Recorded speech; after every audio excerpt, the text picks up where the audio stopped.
The Rays are off to a terrific start in 2019, winning 3 straight series to begin the season for the first time in franchise history. Today, the Bay Boys roll into the Windy City, where lefty Blake Snell goes to the hill in the series opener versus the White Sox.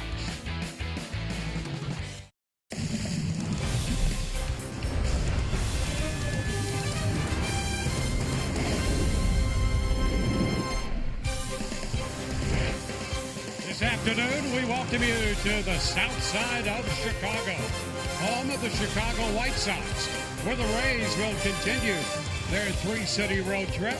This afternoon, game 1 of a 3-game series. Hi again, everyone. Welcome to an afternoon of Rays baseball with Brian Anderson, Dewayne, Staats. Great to have you aboard. Well, a short night for the Rays after taking care of the Giants in San Francisco, winning 2 out of 3. Now a day game here in Chicago, and they'll send Blake Snell to the mound. He's coming off an outstanding outing. Made a couple little changes the last time out. You know, you're right, Dwayne, and it was about the mix. I mean, after that first start, and Blake was the first guy to really talk about it, said, I relied too heavily on the fastball, the curveball. I need to get that slider involved and the changeup, and that's exactly what you saw him do his last time out. He came out bound and determined to make that adjustment, and I'll tell you something, when he's one of those guys that's any pitch, any count, in any situation, he is almost impossible to deal with. Just ask the Colorado Rockies. 7 strong innings, 2 hits, no runs. He walked just 1. 13 punch-outs, absolutely dominant, and you know he will be taking out that same mindset and that same mix here this afternoon. Let's see if he can duplicate it. And if you're looking for a good pitching matchup, you've come to the right place. Blake Snell, the Rays' big lefty, and the ace of this rotation for the White Sox, Carlos Rodon, will be on the hill. So 2 lefties square off in game 1 of this 3-game series. A homecoming of sorts for Abisail Garcia, an MVP maybe of the team, but an all-star 2 years ago for the White Sox, and he comes back here to the south side. Trisha Whitaker will have more with him in a moment. We are awaiting the first pitch between the Rays and the White Sox, and we know that Avi Garcia is going through a bit of a homecoming right now. He spent 5.5 seasons with the White Sox before they let him go, and the Rays signed him in the offseason. And we knew there would be a lot of memories and emotions that came flooding back when he came back to this field for the first time. And we spoke with him in the dugout about his reaction when the Sox told him they were letting him go. He said, I was surprised and I was disappointed because even when I was hurt, I still played, and I put up good numbers for them. Let's take a look at those numbers. In 585 games with the Sox, he had 74 home runs, a 271 average. And despite the way that it may have ended with the White Sox, Garcia insists that those happy memories he made here will never fade. I got a lot of memories in Chicago. You know, I went to the All-Star game here for the first time. I mean, I got my kids born here, so, you know, I got a lot of memories here, you know, walking the street, walking here to the ballpark, you know, meeting with the guys, so, you know, it's special. Yeah, guys, as you can see, Garcia is in great spirits. He said, I am so happy now with the Rays. This is where I want to be. These guys treat me like family, and they make everything so easy for me here. So we'll see how he can do against his former team. First pitch is coming up between the White Sox and the Rays when we come back.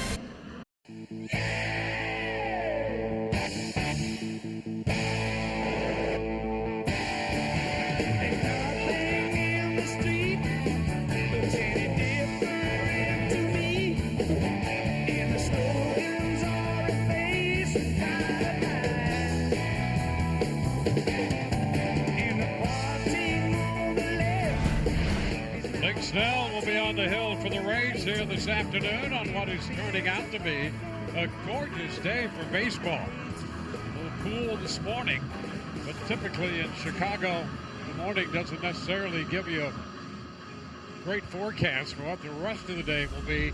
And it is very pleasant, clear skies. Sun is out, and the Rays and the Red Sox Rays and the White Sox will square off today. Lineup brought to you by your local Ford dealers. The Rays will have Yandy Diaz leading off, followed by Tommy Pham. And then Daniel Robertson, Abasil Garcia going to clean up, followed by Guillermo Heredia. Ji-Man Choi will hit 6th in front of Mike Zunino. Brandon Lau will be at second base hitting 8th, and Willie Adames, the shortstop, batting 9th. Well, taking the mound this afternoon for the White Sox is going to be left-hander Carlos Rodon. It'll be his 3rd start of the season. He's coming off of a very strong outing, and that was in Cleveland against the Indians, where he went 6 innings, gave up just 2 hits and a run. It was unearned, struck out 9 and walked just 1 in picking up his win. Let's take a look at the defense and see how it's going to line up behind him here this afternoon. Brought to you by Gold and Diamond Source. And in the outfield left to right, we have Eloy Jimenez, Adam Engel, and Lurie Garcia. And across that infield third to first, Yoan Moncada, Tim Anderson, Jose Rondon, and Jose Abreu, with James McCann behind the plate. Well, the big lefty on the hill for the White Sox. And here is Yandy Diaz. He wasted a little time in getting things started yesterday in San Francisco. And he'll take the first pitch. It's a fastball for a strike away from him on the outside corner.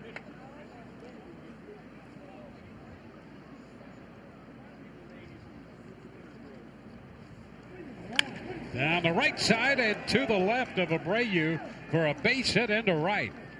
Between the first baseman and the bag, and boy, even when he goes to the opposite side, he hits the ball hard. Well, you can hear the crack of the bat up here, and that's his calling card. His ability to get the barrel to the baseball, and he does it right there and hits it hard enough that Abreu just not able to make that play. Now Tommy Pham.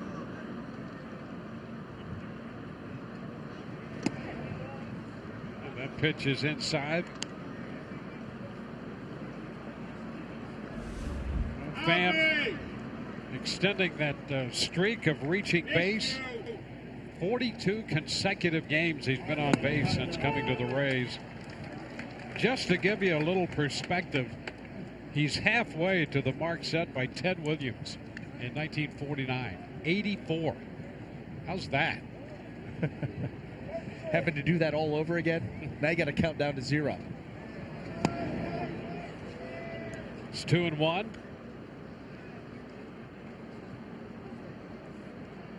Take a look at some of the numbers here during that streak. A 361 average. How about that on base, too? The ability to take walks. Some of those walks have helped him keep that streak going. And selective here. Now 3-1.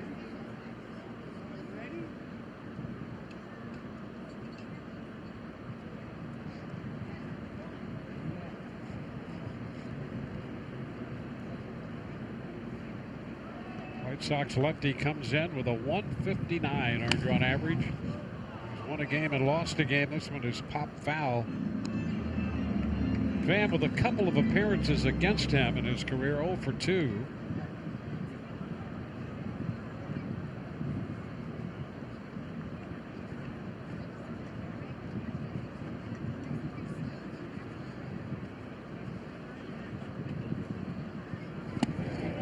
That is ball 4.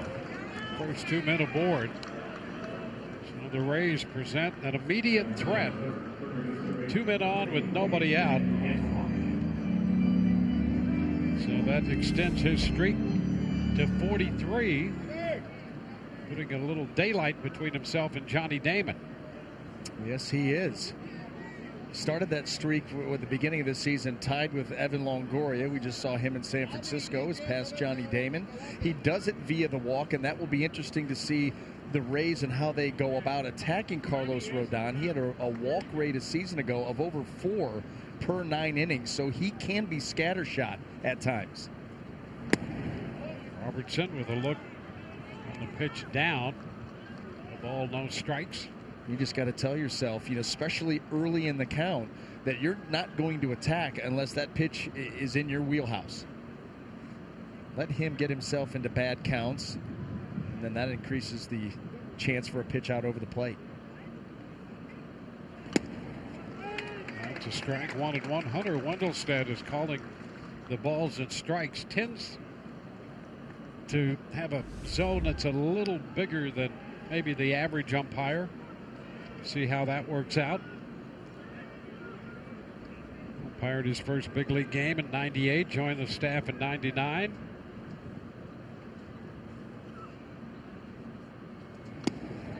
And this one biting down and in. That's a tough pitch. And that's really Rodon's, calling card. He keeps things pretty simple: fastball, slider, changeup. He had a couple different variations of that slider. The one that he tries to get the called strike with, and then the other one that he tries to put you away with. And of course, that's the back foot to the right-handed hitter. Try to get him to swing over the top of it. Robertson checks just in the nick of time. That's where one pitch all of a sudden becomes two. You're thinking about a two-strike back foot breaking ball, and Rodon right there tries to backdoor it. So the ability to use that breaking ball on both sides of the plate just adds to the repertoire.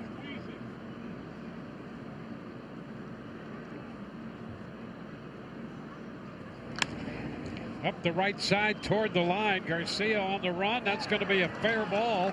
Bounding into foul territory. The Rays are going to have the bases loaded. Diaz advancing to third, rounded third. He wasn't sure if Garcia was going to get there to catch that ball or not. So the Rays have the bases loaded with 2 hits and a walk in between. And really, I think that the question was not if Garcia was going to be able to catch it, but was it going to be fair? That's the thing. This ball kind of sliced off the bat of Robertson. He immediately is able to find it. Here comes Garcia. And, Yandy did not get the best read, because if he takes off and going full bore and it ends up foul, well, you just go back to second. But there was no way Garcia was going to get to that ball. Well, here's Avisail Garcia. Bases are loaded. He swings through that first pitch, strike one. How about this? You come back to the team that you broke in with, that was your big league club, and this is your first opportunity with the bases juiced. Can inflict immediate pain.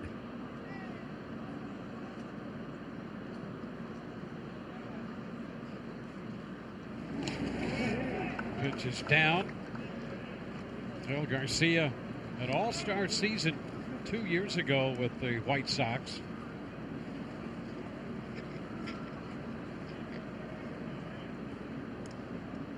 This is one of the primary roles the Rays see him filling, in the middle of the lineup against tough left-handed pitching.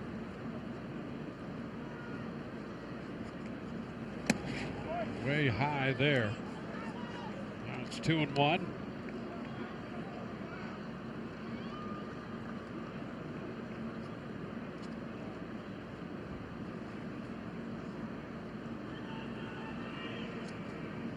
Single walk and a single. The bases are loaded.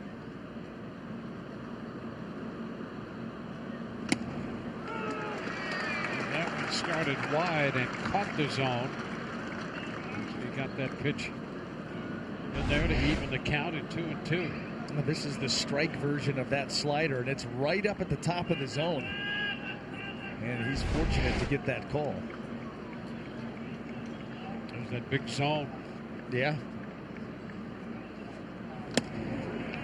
And the count is full.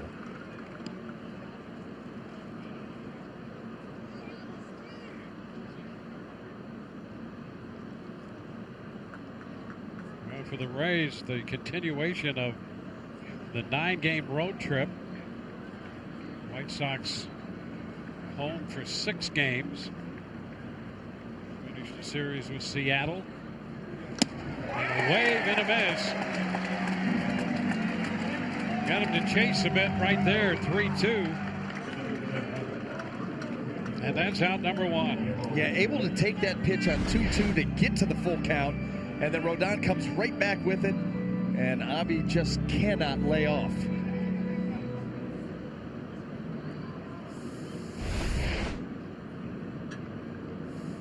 Guillermo Heredia to start today. And it's a great opportunity in his first plate appearance.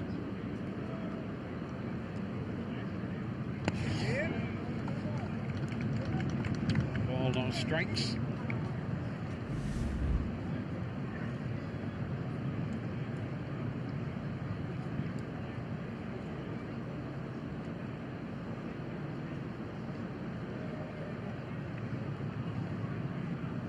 This is one the Rays really want to take advantage of.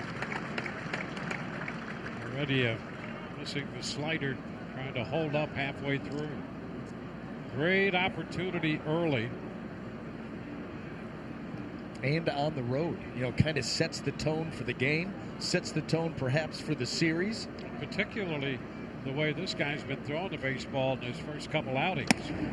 If you get a chance to do some damage early, cash in, because you never know when he's going to put this all together, make it a long afternoon for you. And not to mention, as a pitcher, you load the bases with nobody out and you get out of it. Wow, confidence through the roof.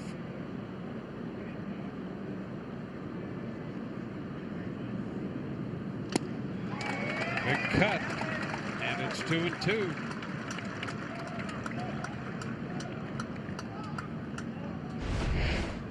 Another breaking ball.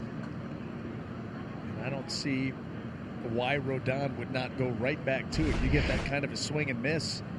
And that wasn't even his A-plus breaking ball. You've got the 2-2 count. This is typically where you want your best put-away pitch. And in this case, it might be that slider. And he tried it down and in, but a ball. You know what that is right there? You throw a good one. Not the best one, but you throw a good one to get to 2 strikes, and now you're going to make it a great one. And you try to do too much with it, and you yank it right into the dirt, and it's not competitive. I never had that problem, Dwayne, because I didn't even have a good one as far as breaking balls go. Never had a chance to make it great. Oh, foul ball bounding into the White Sox dugout.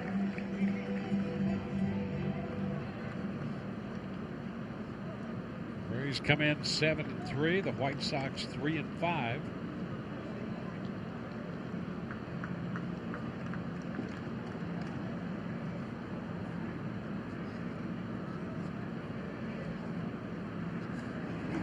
Two again, and it's high. That will force home a run. So the Rays will get on the board in the first as Heredia draws the bases loaded walk.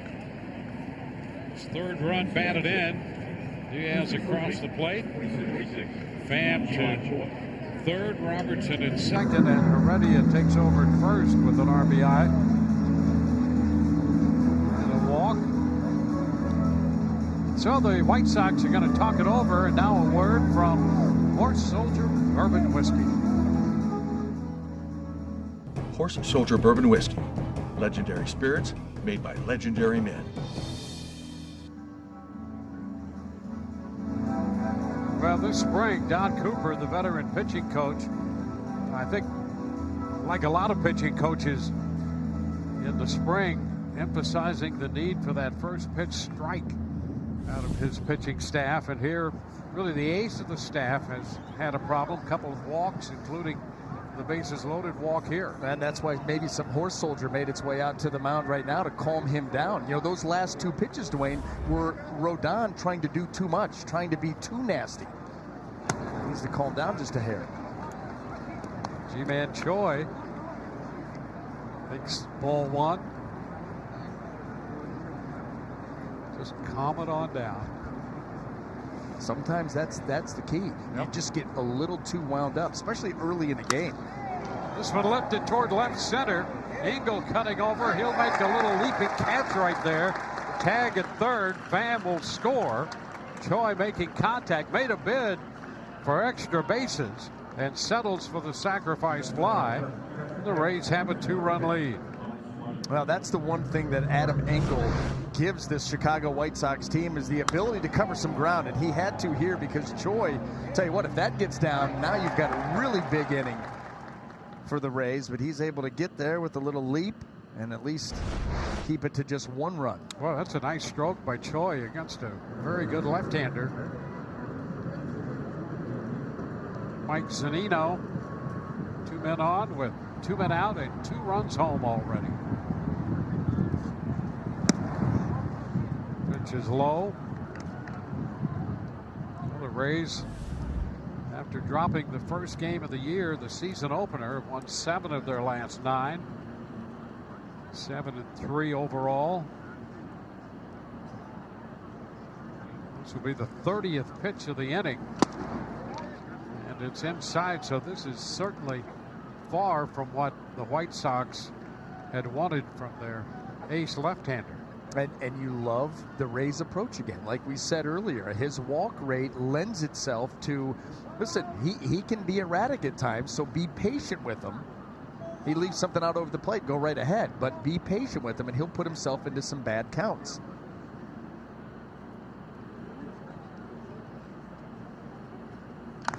And a roller foul.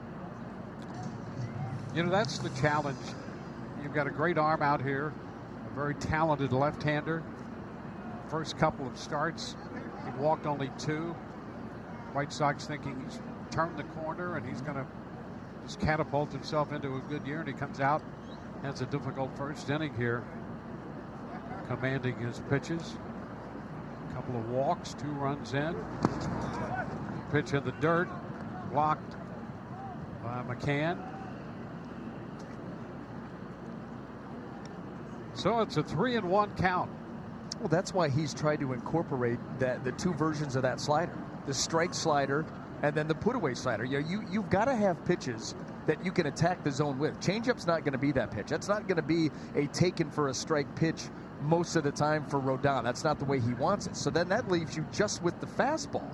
Your options are limited. And here's a big pitch for him, 3-1, and he loses Zunino to reload the bases. You know, you think about the mind starts to play into this. He walked a man in. He's now walked 3. He had gone 3-1. You can see a young pitcher put a little added pressure on himself on making that pitch. And sometimes that works against you. So the bases are reloaded. Brandon Lau faces the left-hander. Strike 1. So a chance for more.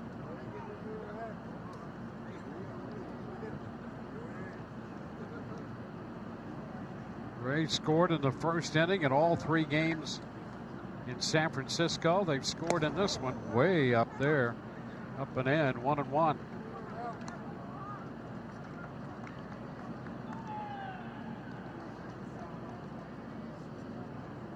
Now the 8th man to hit in the first inning.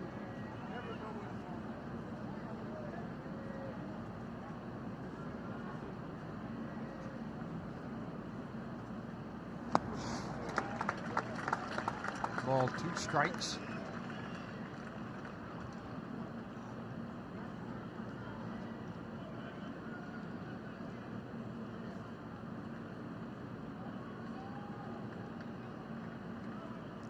Lefty on lefty.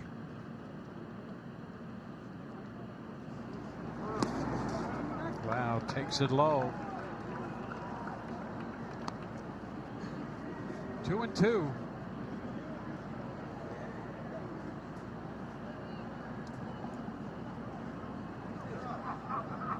He's at 37 pitches now here in the first inning. Well, that certainly shortens your outing. And the Rays have been able to put 2 on the board, looking for more. And now 3-2. Not going to get the benefit of the doubt when you've been all over the zone like Rodon has been. And so Hunter Wendelstedt, who has shown the ability and the willingness to maybe widen that zone a little bit from time to time, you're not getting that pitch when you've not commanded most of them thus far. 4th full count. And he's thrown more pitches out of the zone than in. 21 pitches missing. 17 strikes. And the 3-2. And that is strike 3.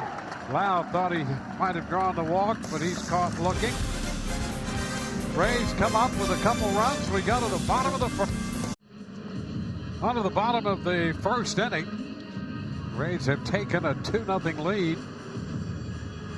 And we'll take a look at the starting lineups presented by your local Ford dealer for Chicago. Rory Garcia is in right field. Tim Anderson is the shortstop, followed by Jose Abreu. Wellington Castillo, the DH. Yohan Moncada will be at third base. Eloy Jimenez in left, hitting sixth. Jose Rondon is at second base, hitting in front of James McCann, the catcher, followed by Adam Engel, the center fielder. Well, Blake Snell snaked to a lead here in the first inning. He's had 2 starts. We talked about in the open his last outing against the Rockies, 7 innings, 2 hits, 13 strikeouts. That's where you get the big numbers so far for Blake. And staked to a lead here this afternoon. His first pitch is a fastball missing. 1-0. Garcia, switch hitter, so he's in there from the right side against Blake Snell. That's a strike. Another fastball, 1-1.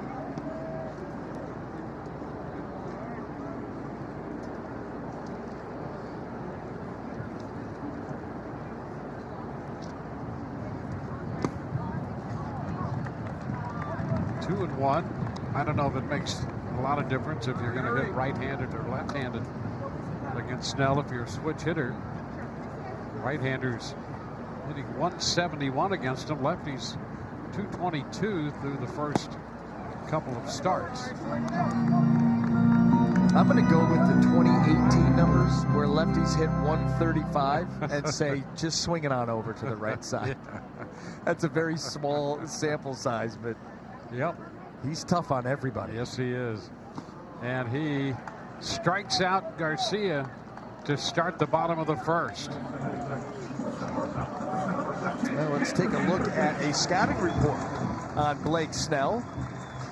The right mix, and that's what he's looking for. Did not have it in his first start, was quick to acknowledge that, and all of a sudden you saw the results of being able to mix his 4 plus pitches in, and mix them in any count, in any situation. The numbers he put up against the Rockies. And how about at least 3? How about a season ago, Dwayne, if the Rays gave Blake Snell at least 3 runs of support, he was 20-1 with a 1.33 earned run average. And there's a strike to get ahead of the red-hot Tim Anderson. Anderson 14 of 25 to begin this season, hitting .560. 0-2.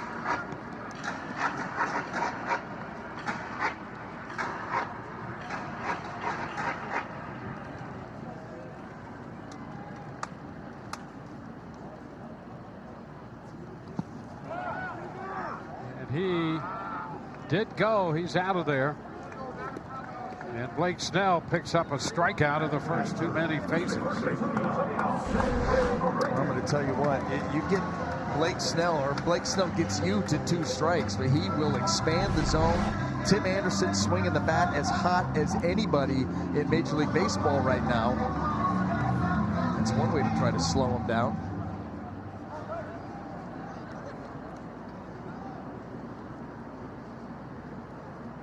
Jose Abreu. That's a strike.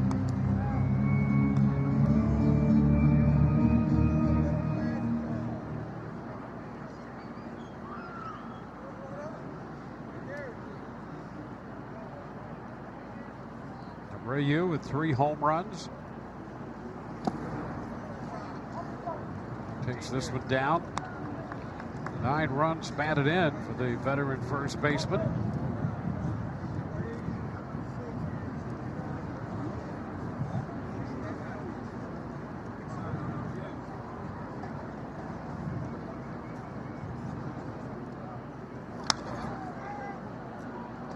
Two now. Well, let's take a quick peek at the Rays defense and see how it's going to line up here. Brought to you by Gold and Diamond Source. In the outfield, left to right, we've got Pham, Heredia, and Garcia.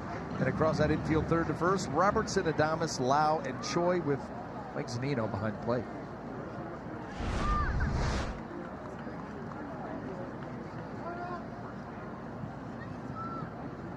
Abreu has hits in 7 of the first 8 White Sox games this year. It's a 2-ball, 2-strike count.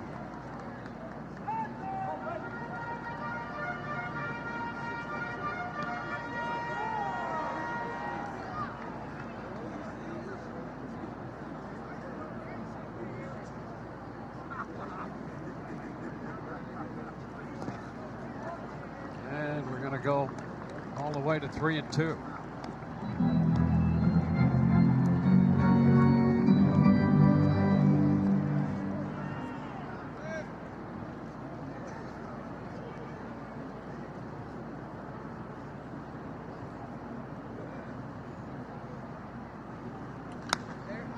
Lifted to the right side.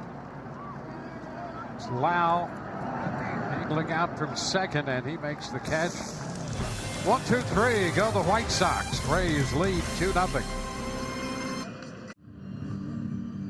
Rays have jumped to a 2-0 lead. Enjoy a Rays game with others who've shared special interest with you. Rays special events include Dog Day, College Nights, and more. Each event includes a game ticket, specialty theme item. For more info, visit RaysBaseball.com/special events. Willie Adames leading off. Adames, the number 9 hitter. Diaz and Pham will follow. That's a shot deep down the left field side. That will bound off the left field wall. Adames heads for second. The throw in is not in time. A stand-up double. So Adames picking up his first extra base hit of the year with a double off the left field wall. Trying to pull a Yandy Diaz and just hit an absolute laser beam out of here. A line drive to left field. Great contact by Willie. Timing with the swing. Aggressive with the swing, and that close to getting it out. Well, Willie has to feel good about that. It's been a slow start for him, but we're starting to see some signs, and that's a great sign right there. Diaz tried to hit one a long way with that swing. Strike one.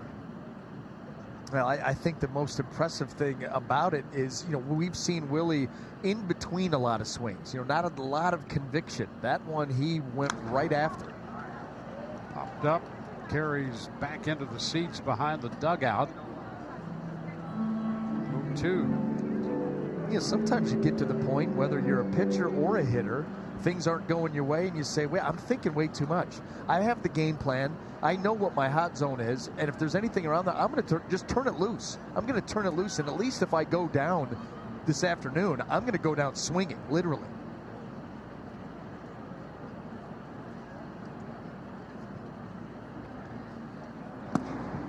Pitch is down 1-2. Well, Adames came into the game in San Francisco Saturday and found himself in a situation where I think he relaxed a little bit more coming in mid-game. He's picked up a couple of hits since then, so maybe this double his first time up today will get him back to where he's comfortable enough and he's just playing his own game. 2-2 the count to Diaz. And a foul-tipped strikeout is the first out of the inning. Rodon got away with one here. This slider, look at how long it stays in the zone, and it's elevated, but still able to sneak it by Yandy Diaz. He'd like another shot at that pitch.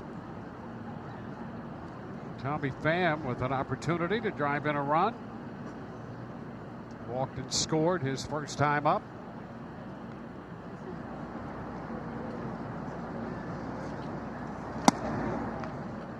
It's a ball, no strikes. Rodon made 39 pitches in the first inning. 18 strikes. So more pitches out of the zone than in. Here in the second. Adames has doubled off the left field fence out there.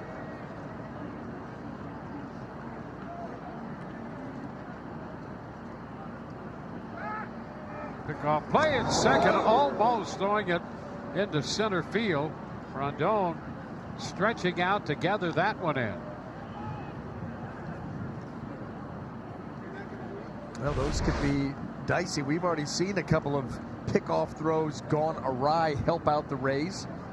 I'll tell you, if that ball goes into the outfield, Adames has a good chance to score, because that was headed toward left center, and Engel is shaded toward right center a bit in center field.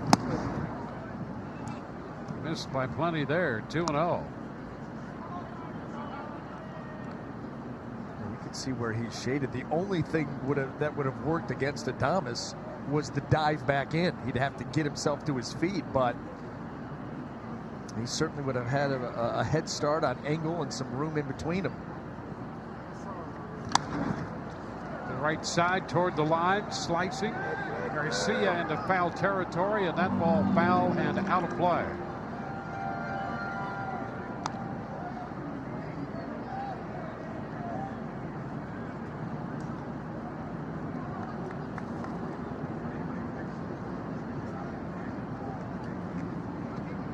Coming into this game, the Rays had outscored the opposition 34-19. 2 runs home in the first. An opportunity for more in the second inning.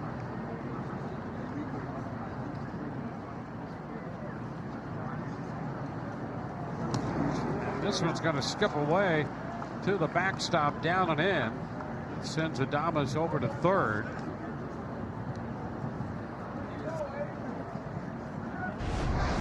Well, here it is, a breaking ball trying to get it down and in, and that ball is just whiffed by James McCann. Probably needs to be able to come up with that one, and now that forces the White Sox to bring the infield in with the runner at third now.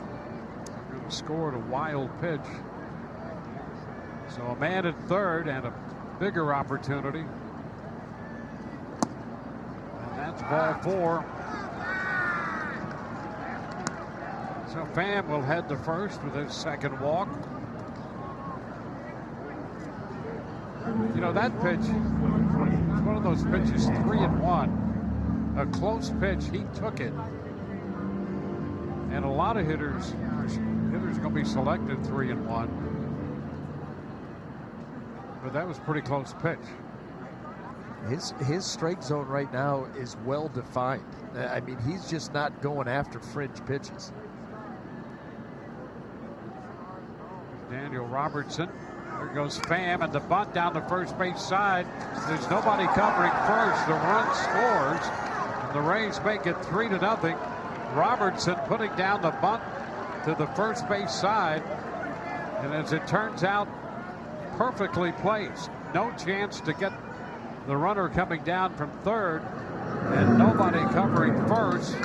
So Robertson drives in the run with a bunt single. Well, right here is Rondon, and he's going to go cover second base on the bunt. Well, once Abreu gets over there to field it, guess what? There's nobody. Does not have any options, and right there, that is the Rays playing chess while the White Sox play checkers. And Robertson, the bunt single, is 2 for 2 and picks up the run batted in. Abisail Garcia fouls it right back. Strike 1.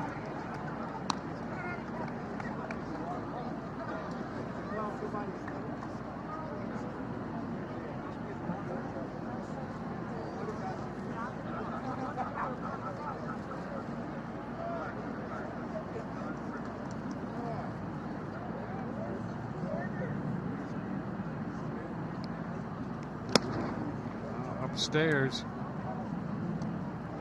So Rodon continues to struggle, trying to establish just any kind of control. It's not yet to the command side, just trying to find the strike zone.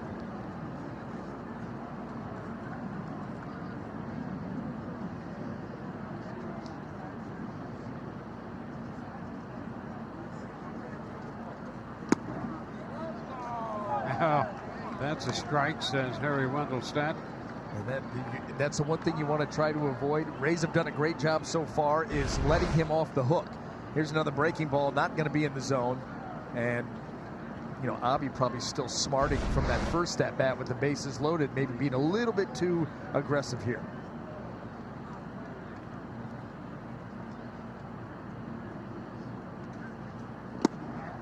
And he takes this one down below the zone. 2-2.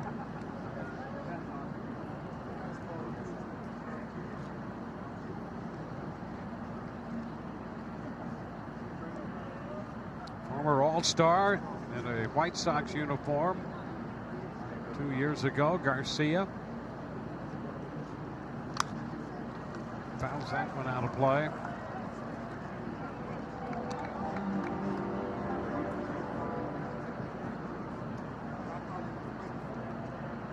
Rays with a couple runs in the first, a run here in the second.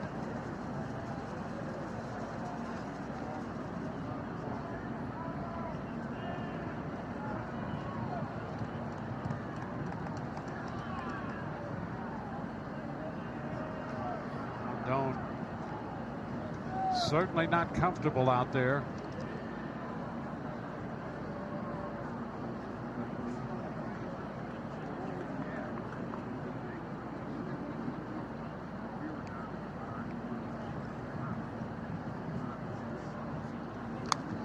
Another foul ball on a big cut right there. But after the fastball, 2-2. No, fastball to set up. What you would expect here is another breaking ball down. You get a guy into swing mode, let him see a couple of hard pitches, and then you throw the slider right off of it. Got him to check his swing and go too far earlier in the count.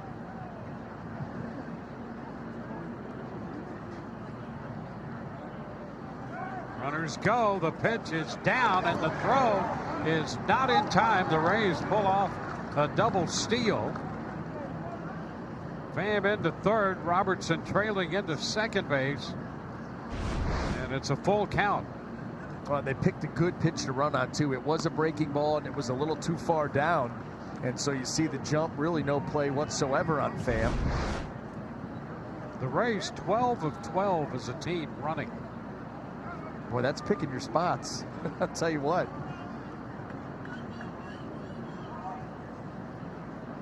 So a full count on Avisail Garcia.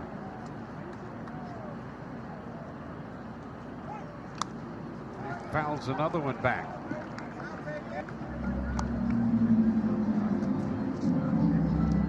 Well, the White Sox saw this left-hander come back. He had battled shoulder issues, had surgery. Came back to make 20 starts last year with 6 and 8. And looking, the White Sox are, for continued progress this year. Ground ball, that's going to go past Anderson, diving it short. Pham scores. Robertson goes to third. Garcia drives in a run. And now it's a 4-0 ball game. And Dewayne, how big was the double steal? If the Rays don't double steal right there, then that's probably an inning-ending double play. Tim Anderson's going to be playing back at his normal depth, and he's going to have a good chance to field that and end the inning. But you move up, that forces the White Sox to move their infielders in, and then this ground ball is able to sneak by Anderson and plate another run for the Rays. For Garcia, his first run batted into the year comes against his former team. He's at first, Robertson's at third.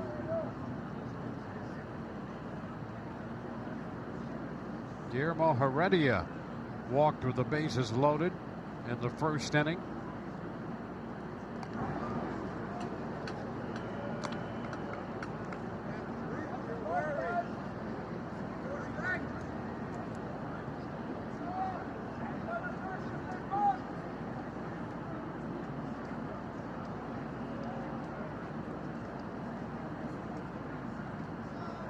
Ground ball to third.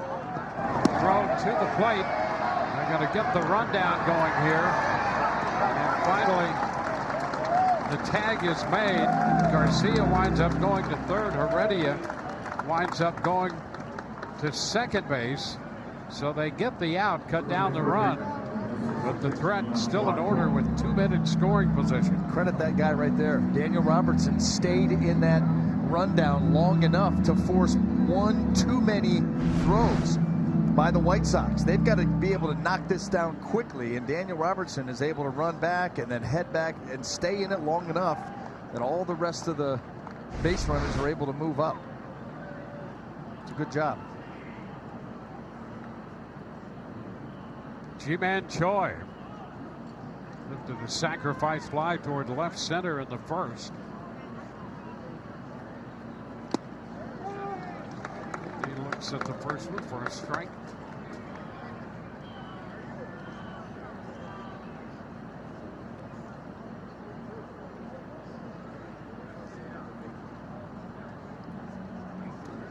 Well, another extended inning, 39 pitches in the first inning. A strike missed. Yeah, missed by Hunter. I tell you, Choi thought that pitch was high. I think everybody did. Smattering of applause from the White Sox fans as they realized that that was called a strike.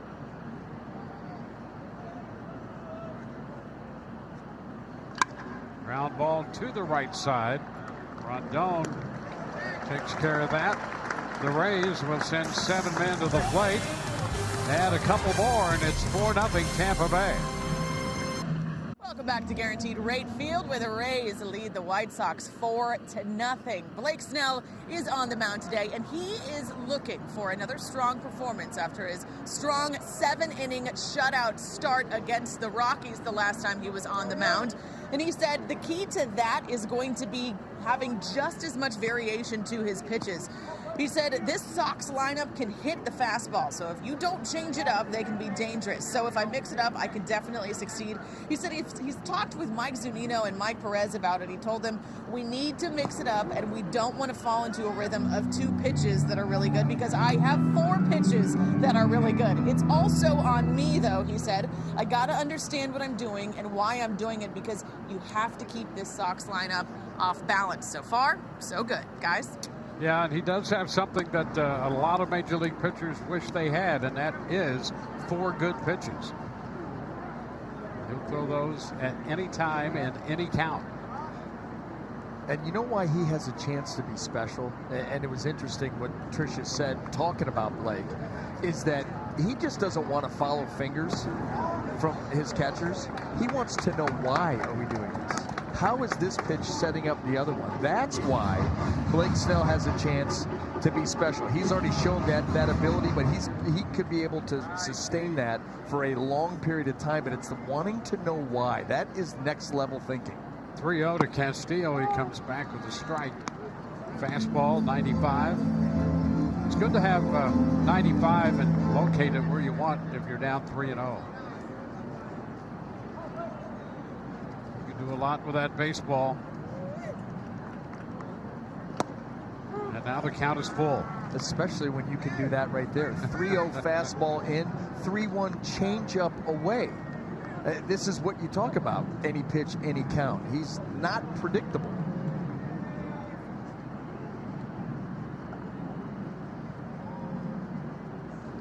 Oh, and man, how about that? How about falling behind and doing what he just did there and finishing it with that? Throw a wrinkle in it and see it. 3-0. 3-0, fastball in, changeup away, curveball middle. That at bat right there is exactly what we talk about when you talk about Blake Snell and that ability to use all 4 of his pitches. In this case, he only had the chance to use 3, but did it as well as you'll see anybody do it. Boy, that was quite an exhibition right there to get Castillo their DH. Moncada. Dwayne, if you're a Chicago White Sox hitter sitting on that bench, what are you thinking? You're thinking anytime he's capable of throwing any pitch. I mean, that's the thing. It doesn't just record the out. It sends a message to the rest of the lineup. Don't dig in and expect that you're going to know what's coming. Don't try to think along with me. That in on him. He was just fighting that one off. 1-2. Well, game one, game two. The breakout here for Blake Snell. Yeah, very heavy there. You know, a lot of these came a little bit later, but I'll tell you what, after that, his last start, much like what we're seeing here this afternoon. And he makes quick work of Moncada, strikes him out.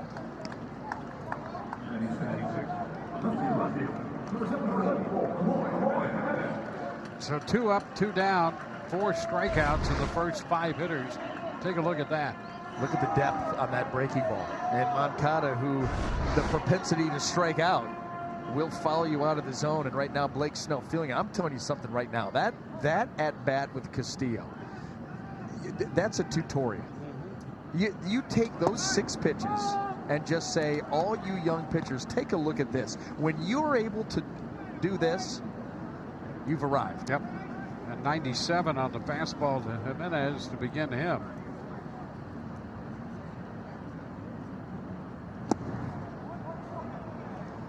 One and one. Well, he's got all 4 of them. And you're right about that at bat to Castillo. That was classic.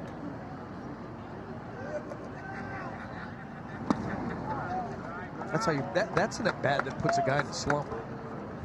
You talk about messing with a guy's head. And you're really messing with the whole bench. Yes, you are.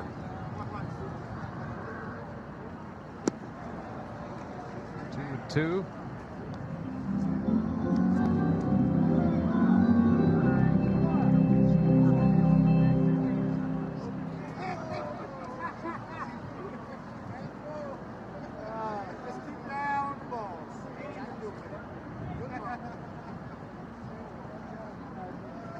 And strike 3 called. Starts him with 97, finishes him with 97. He strikes out the side. We go to the third, 4-0 Rays. Into the third with the Rays out in front. It's a 4-0 ball game. Mike Zunino set to lead off. Brandon Lau next, and then Willie Adames. High fly ball, left center, not overly deep. Higher than it is deep, and Engel comes in to make the catch. Take in the game from a private suite with your friends and family. The Rays have intimate suites for 16 people and larger private areas for up to 48. Add on a catering package to ramp up the party. For more information, call 888-FAN-RAYS or email suites@raysbaseball.com.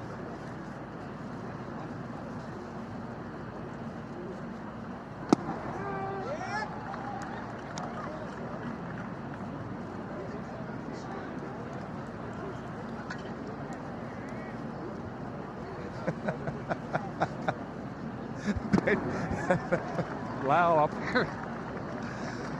And now behind in the count, 2 strikes. Nothing like fun at the old ballpark. You're a pro. Telling you.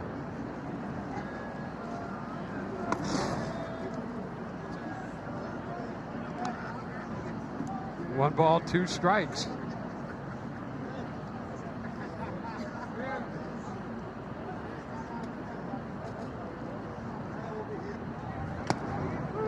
That's a strike call, and Lau caught looking. Out on strikes for the 2nd time. Look at that pitch. Now, 4-seam fastball. He does a great job of staying behind it, taking it right to the corner, even maybe just a hair off. He drove that downhill. One of his better pitches here this afternoon.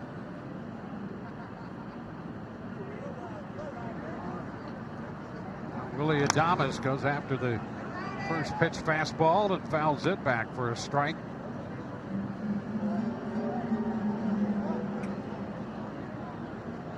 Well, Adames up here.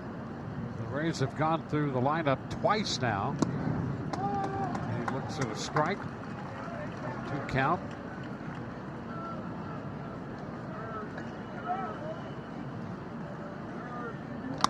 That's a line drive base hit. Adames picks up his 2nd hit, makes the turn. Jimenez makes the pickup in the outfield. Well, these are good signs from Willie Adames, who had come into this game 4 for 34 with 15 strikeouts to start his year, and now he's 2 for 2 in this game. He got the first hit off of the fastball, then he gets a breaking ball here in the zone, is able to go out and get it.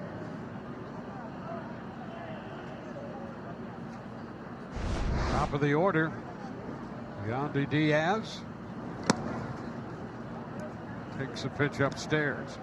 Rodon rushing his delivery right there, thinking, you know, maybe the Rays, you know, we got a 4-run lead. Willie Adames over there at first base. Does he try to steal a bag and get into scoring position? Cut and a miss. Opposing base stealers, it's just 2 starts, but opposing base stealers 2 for 2 off Rodon here in 2019.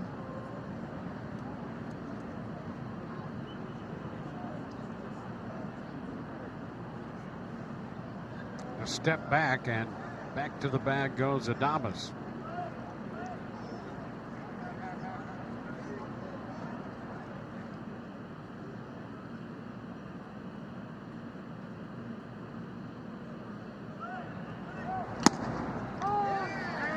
Two. Finds the corner.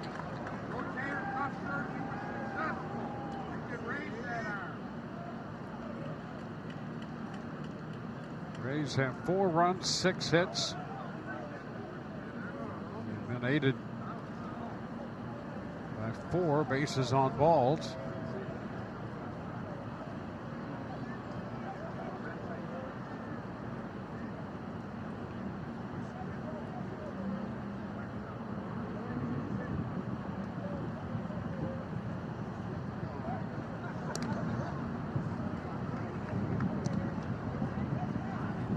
Drawing a little tension over there.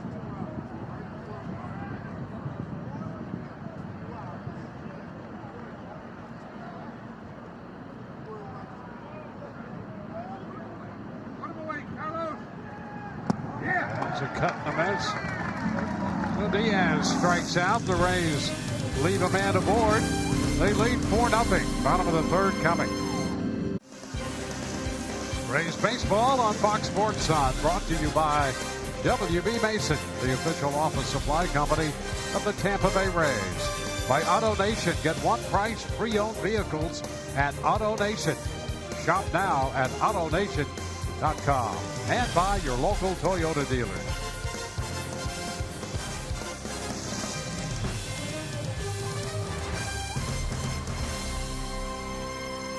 Jose Rondon's going to lead it off, the second baseman. So far, 6 up, 6 down for Blake Snell, and in convincing fashion. He has struck out 5 of the 6 hitters he's faced.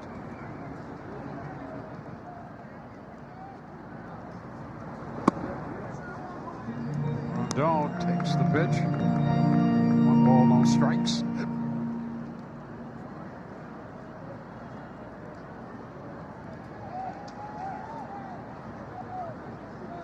McCann next, and then Engel.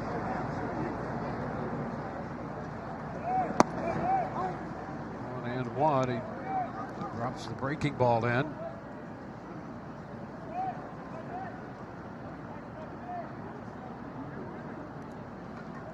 Well, the Rays last year against the White Sox were 2-4. They won 2 out of 3. Remember last year, about the same time, ground ball over the bag, backhanded, Lounge throw to first, not going to be in time, and Rondon has himself an infield hit. Well, the Rays did everything they could to prevent that, but Rondon got it by the mound and by the bag at second. And just too far of a throw. I mean, Brandon Lau had to go a ways to get there, and then you're throwing back across your body, just not a chance. Perfectly placed by Rondon. Bring up McCann.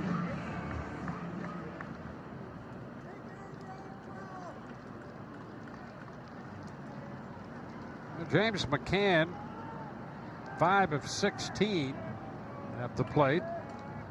Spent some time in the big leagues with Detroit He's 2 for 4. Actually has a home run off Blake Snell.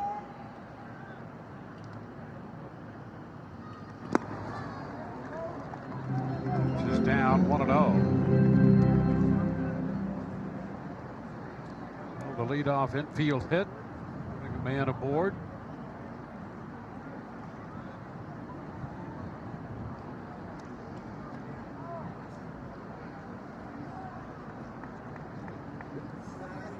And with a couple extra base hits among his 5 hits this year so far.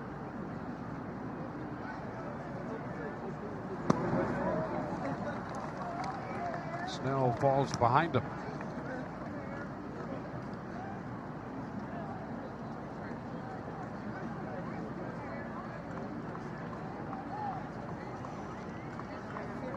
Engel is on deck, the center fielder. McCann had a couple seasons in Detroit in double figures in home runs. He had 12 one year, 13 another year. Snell falls behind him 3-0. Listen, a couple of off-speed pitches there, trying to get back into the count and upset with himself. Got a lot of work to make up, or ground to make up right here. 3-0, runner on first base. Do not even want to let the White Sox think about getting back into this one.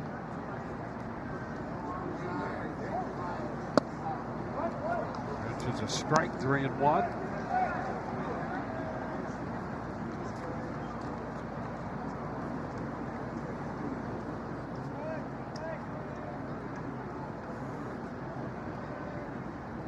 This game of a 3-game series here.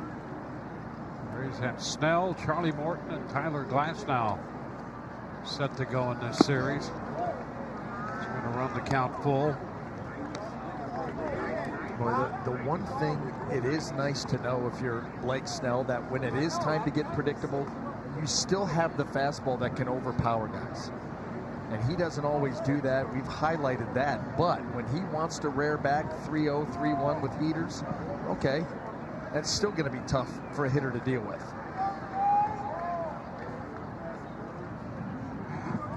Go to first, a little toss over there on Rondon. Didn't even give him a really good move, but in that instance, you really don't have to. If Rondon is going, he's going on first movement from a lefty. And so Blake Snell just checking that out.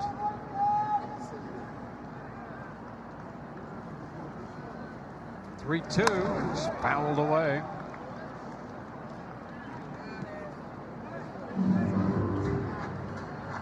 Chicago comes in 3-5 on the year. This is their second home series.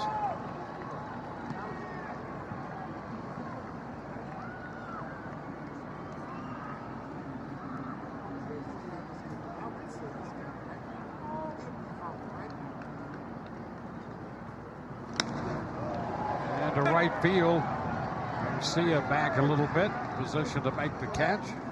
Rondon will retreat to first base. Snell comes back after falling behind, comes back to get McCann.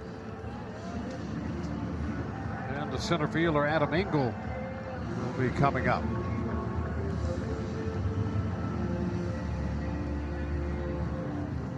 Engel hitting 182. He has a home run and a double.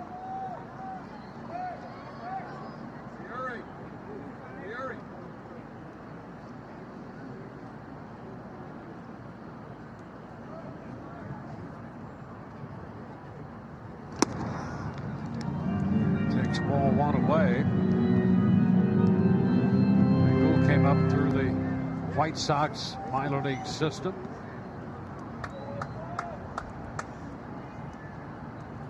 With them the full year last year and hit .235. Fastball high. It's 2-0.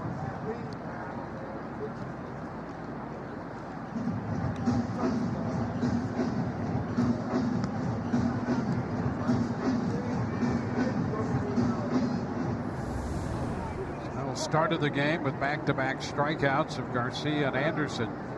struck out the middle of the order. 1, 2, 3 in the second. 1 on, 1 out in the third inning. And he gets a strike call there, 2-1.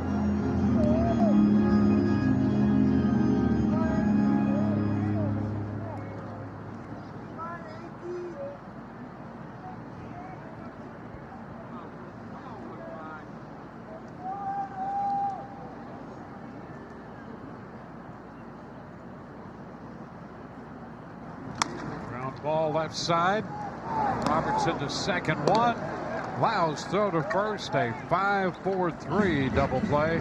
Right around the horn it goes. And when we go to the fourth, Tommy Pham is going to be the leadoff man for the Rays.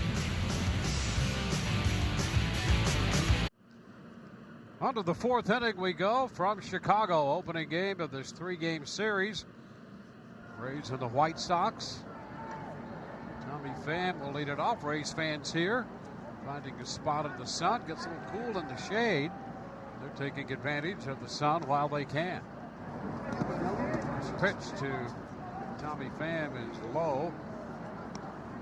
Pham has walked twice, has a stolen base, and 2 runs scored.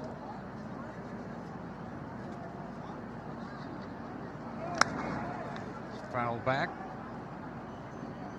Extended this on-base streak to 43 consecutive games. And the steal of third base in the second inning gives him 4-4 in the stolen base department.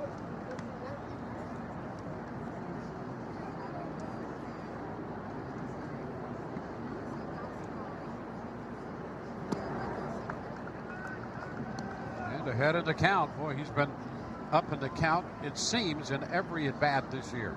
Nope. And if he's not, he works his way back into the count. Ground ball, that's deflected by the pitcher over toward third. Moncada has no play, and that's a base hit for Pham. Leadoff infield hit. Rodon got a glove on it, and that worked to the advantage of Tommy Pham.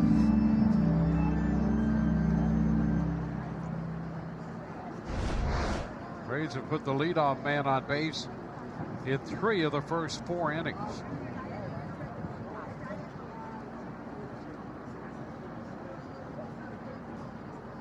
Now it's Daniel Robertson.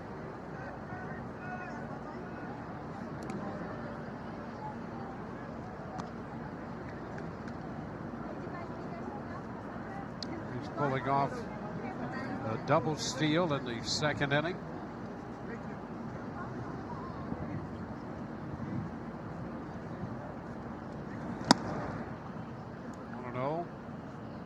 Well, you just wonder how long before the Rays start to try to move things along here in the fourth inning. You know, Tommy Pham obviously can swipe it back. We just talked about that. Over there at first base, Daniel Robertson handling the stick well. You got a pitcher out there who's been shaky. Now a strike, and the White Sox have not thrown out a runner this year. The opposition, 9 of 9 against them in that department this year.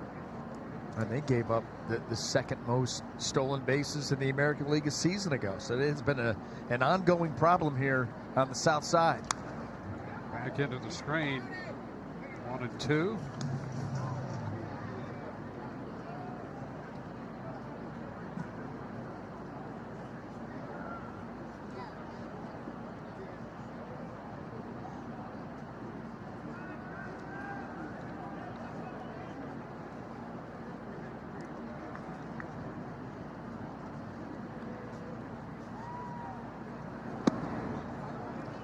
Down. 2 balls, 2 strikes.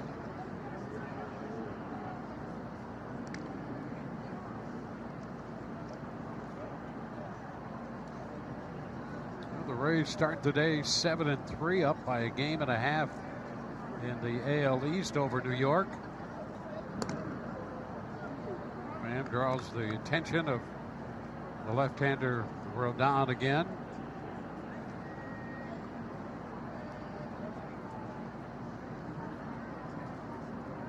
He's going. Pitch inside. Throw is not going to be in time.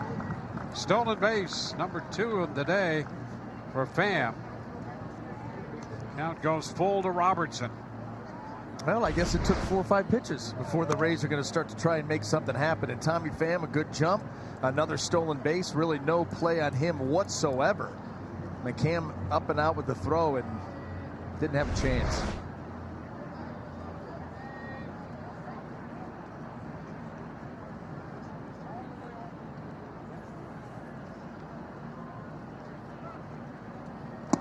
The cut and a miss. And that 3-2 pitch. Robertson out on strikes. Got away with another breaking ball that kind of hung up in the zone. This breaking ball is actually too bad. Stays up, and you see Daniel Robertson swinging where he thinks it's going to end up. And it just stays up and over that barrel. Here's Avisail Garcia.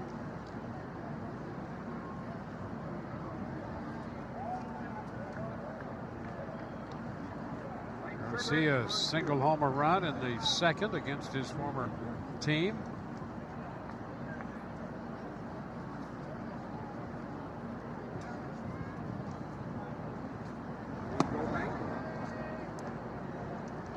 Ball, no strikes.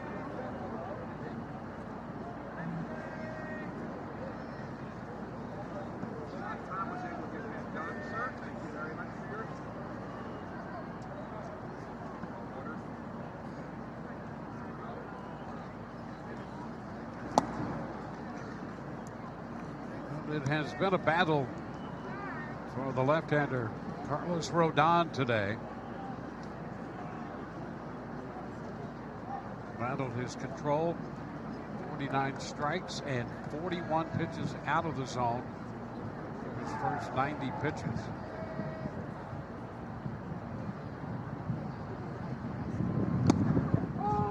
Now strike 2 to even the count. When you look at the quality of his pitches, he's just having a hard time getting a consistent release point and consistent spin. Now, the breaking ball, they've been bounced, they've hung, the fastball's been all over the place. Haven't seen really too many changeups.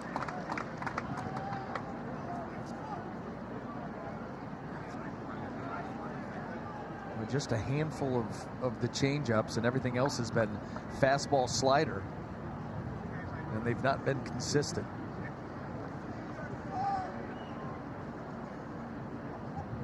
Rays have Pham at second. To the count on Garcia. And strike 3 called. Pitch down around the knees. See a parting conversation with Hunter Wendelstedt. Been a frustrating day, I think, for Garcia, although he did drive in a run with a base hit in the second. Well, that's a slider that stayed away, but it was in the zone. And yeah, certainly frustrated, but that was one of the better breaking pitches from Rodon this afternoon. Yeah, that's really a carryover from the other at-bats. The pitch down to Heredia, 1-0. And you know what? And coming back to Chicago for the the team that he played with last year, that adds to it too. Yep. You're in a different city. Yeah, you're frustrated, but probably not to the level that he is right now.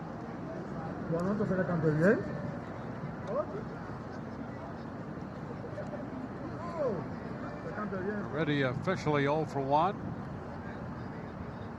Picked up his 3rd run batted into the year with a bases loaded walk. 1-1.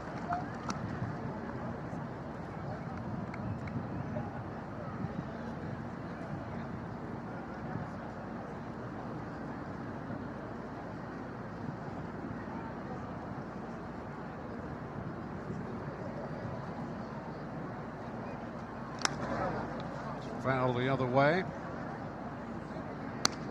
For the Rays with 2 runs in the first, a couple runs in the second. And the way this game has gone, it seems as if they should have more. They've had Rodon out of the stretch with runners on base seemingly all afternoon. And they have certainly had chances to have scored more than 4. They've made him work hard. I mean, he's 3 2/3 and closing in on 100 pitches.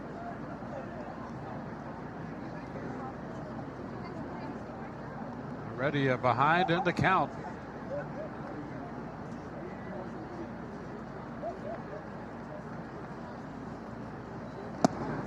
It's 2-2.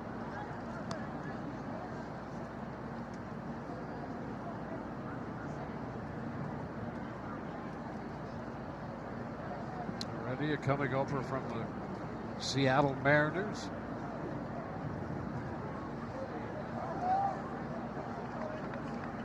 Baseball in Cuba, and is out on strikes. 3 strikeouts in the inning for the Chicago lefty. 4-0 Rays. Global's connection to the game. Well, news and notes from around baseball. Mike Trout, 4-game home run streak, 6 of 11, 5 homers and 9 runs batted in, 6 walks. And on the other end of that, Chris Davis, now 0 for 44 and 27 strikeouts since September of last year, and he's 2 at-bats shy of tying the Major League record for the longest offer by a position player. How about that? 0 for 44. I'd like to get Jim Palmer's thoughts on that. Well, we could either call him or wait till we see him in Baltimore. Well, we'll have him on the show. Yes. He'll be our special guest. That streak that Chris Davis is going through, you wouldn't wish on your worst enemy. I mean, it's absolutely a horrific streak. And on top of that, you know, after he signed that 7-year deal, he still has, what, at least 3 after 3 this? plus. Yeah, this year, and then 3 more on top of it. And you just don't see any signs of him making the adjustment. An 0-2 pitch hit on the ground just past Lau for right field. Garcia almost guided that one through the right side. Didn't hit it hard, but it was perfectly placed. Picking up hit number 2 off Snell for the 2nd straight inning. The leadoff man is aboard for Chicago.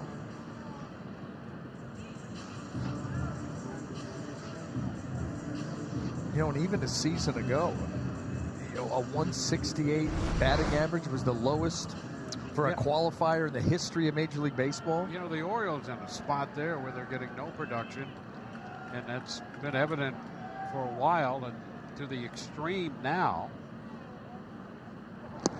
Big cut and a miss by Anderson. So the question is, what do they do?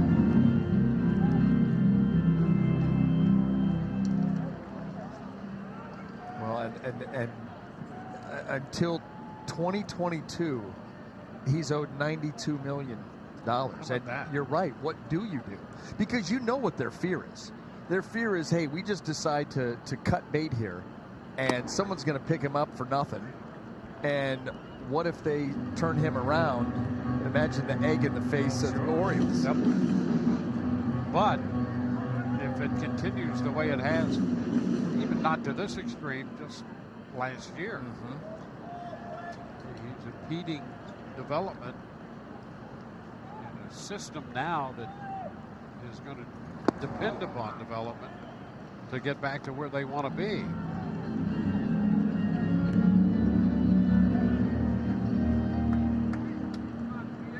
A ball 2 strike count on Tim Anderson, who's been red hot coming into this game. 14 of 25. That's a .560 average. He struck out in the 1st inning.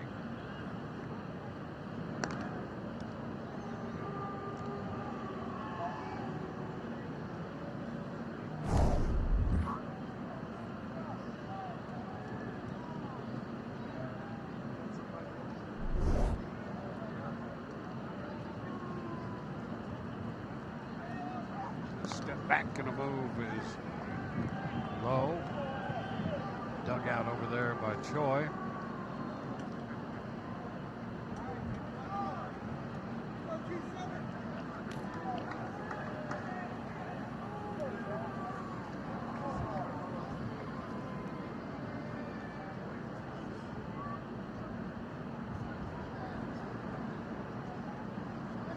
Ground ball. That's going to be a foul ball. just foul. Boy, that came very close to being an extra base hit. Jerry Lane, the crew chief, on the call. Pretty demonstrative. Well, just foul. Well, that's why, these guys position themselves so where they do. I mean, Jerry Lane is standing right on that line for this purpose. That ball is ripped down. He reads it. Hands go up, and he pushes it foul.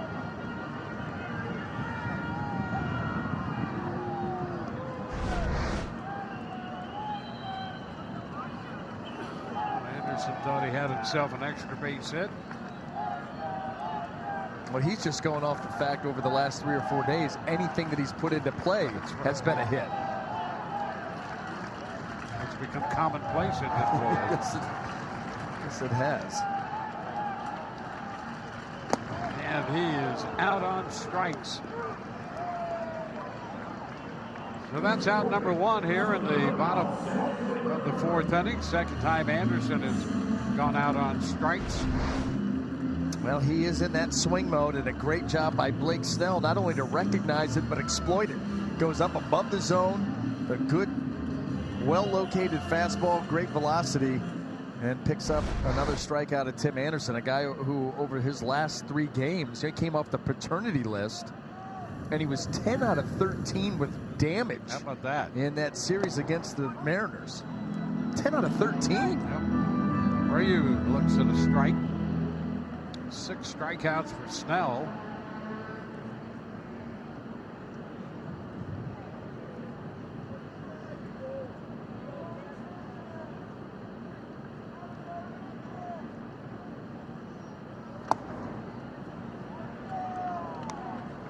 With 1.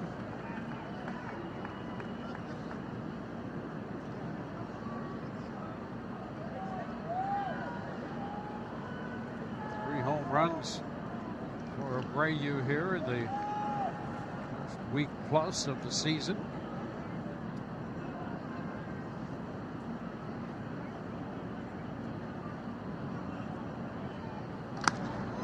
Shoots it toward right center field. Garcia is there to make the grab.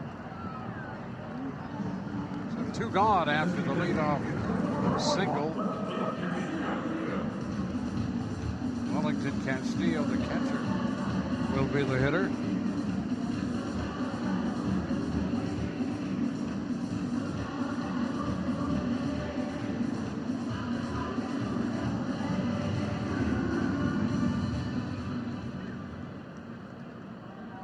Castillo looking at a curveball in the second.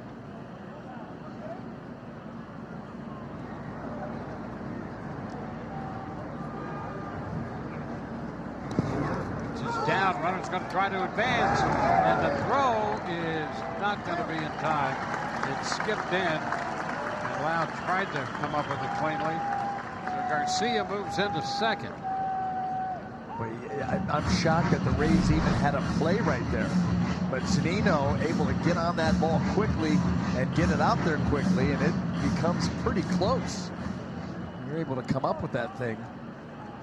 And the ball gets there almost in time. So that's a wild pitch charged to Blake Snell.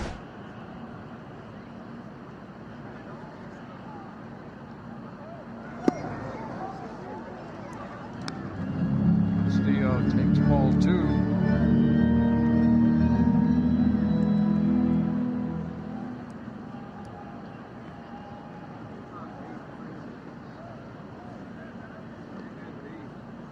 In the mid-50s in pitch count.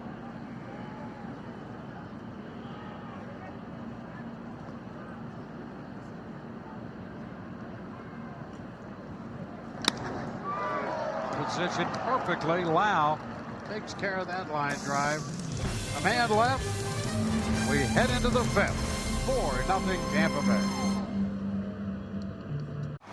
The Geico great moment. It was on this day in 2015. The Rays defeated the Baltimore Orioles in a 2-0 ball game. And that earned Kevin Cash his first win as the Major League skipper in Tampa Bay. And off to a great start this year. Well, it hasn't been any better than the 7-3 start, with the exception of that 2010 team. So the Rays have matched that. Choi swings and misses.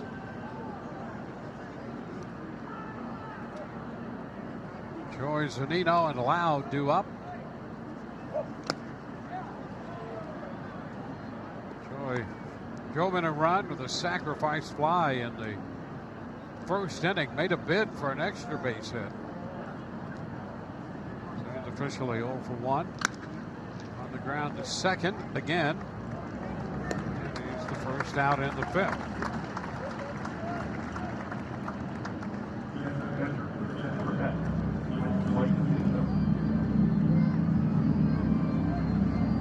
Carlos Rodon, the lefty, over 100 pitches, 1 out into the 5th now.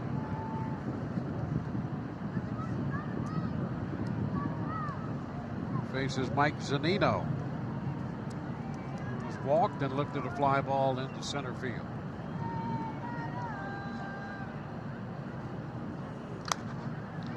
Skies it to the right side.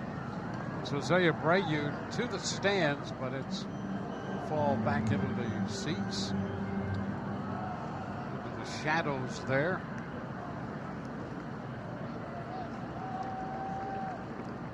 You weren't kidding. You were talking about cool in the shade. I mean, when we got here getting prepped for this game, ready to go, beautiful day, sun in the booth, hot, warm. Yeah, not right now. No. 1-1. I'll tell you what, packing for the first road trip of a season, when you're leaving St. Petersburg, yep, and you're heading out, you've got a chance to get 3 different climates. Yeah, you need a trunk or an expandable suitcase. Think about it, a 3-city trip, so you've got to pack tons of clothes to wear on air, all a ton of day games, so you're going to be going to dinner, so you've got to have casual wear, workout gear. Oh, by the way, coats, gloves, because you never know what's going to be like in Chicago. I looked like I was moving. The house had sold, and I was moving. Yep. Well, if you're in Chicago, you always need either a sweater or a jacket handy. And it was beautiful when we got to the park here. It was warm. Yeah. Oh, yeah. And it's still, there's a walk to Zunino. Still, in some parts of this ballpark, you're still in the sun, and it's comfortable. In other parts, it's getting a little chilly. Layer up. Well, Zunino's at first, 1 on, 1 out. Studying contrast. Brandon Lau shoots it into right. Garcia's turning around. It's over his head, bounding against the fence. Zunino heads to third. Lau into second with a double. Brandon Lau showing some of that power. Ripped that one over the head of the right fielder, Garcia. Yeah, Lori Garcia really had no chance to even make a play on this. The ball stays middle in, and Brandon Lau just leans into it. Well, he's got some really, really good, impressive bat speed. And that ball over the head of Garcia, short hop the wall. That's how hard he hit it. It's another big scoring opportunity for the Rays. You'd really love to see them cash in. Here's Willie Adames, who is 2 for 2 today.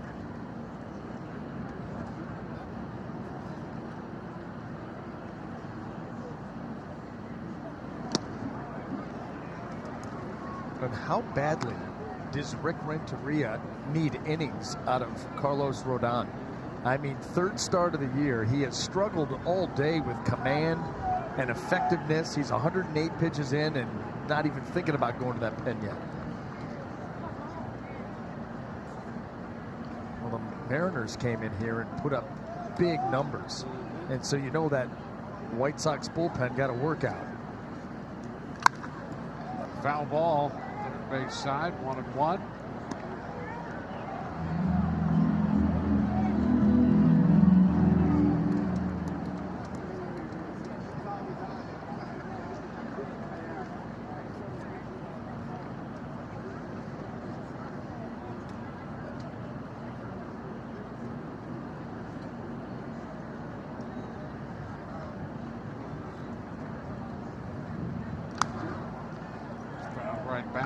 2. Well, the Rays had it in arm. They optioned Christian Arroyo to Durham and called Hunter Wood after the first series on this road trip. Trying to fortify the bullpen a little bit. And a cut and a miss on a pitch up. Adames chased it. Big strikeout there. So with 2 gone here in the 5th inning, there's the roster move for the Rays. Hunter Wood joining the team, and Christian Arroyo had a nice series in San Francisco going back to AAA. And now the call to the bullpen, brought to you by the Florida Lottery.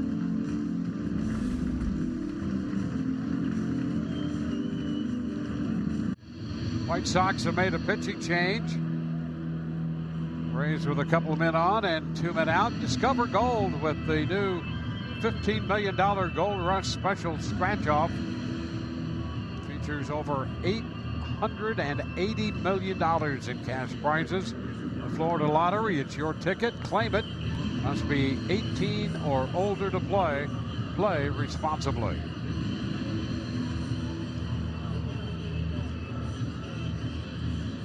Well, the lefty out after 4 2/3.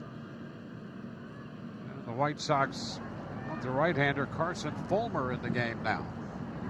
Well, the 5 walks, Dwayne, that's what jumps out at you. And it wasn't just the 5 walks, but all the bad counts, too. And that's what ran that pitch count up so high. Had him in trouble all afternoon and had his infield. You know, they've been playing up a majority of the day, trying to cut down potential runs at the plate in 111 pitches. Well, I'll tell you, he'd made 65 pitches after 2 innings. Yandy Diaz in to face Fulmer with 2 men in scoring position. Rays start their 4th time through the lineup, and a ground ball rolled toward the middle. Anderson's there, and the throw to first in time.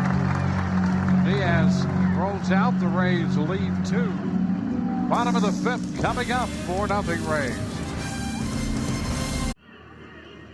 Rays lead 4-0. Headed into the bottom of the 5th. Celebrate Jackie Robinson's legacy with the Rays Saturday, April 20th. Get 2 tickets in the 200 level to the Rays' first game against the Red Sox, all for just $42. For more info, visit RaysBaseball.com/42.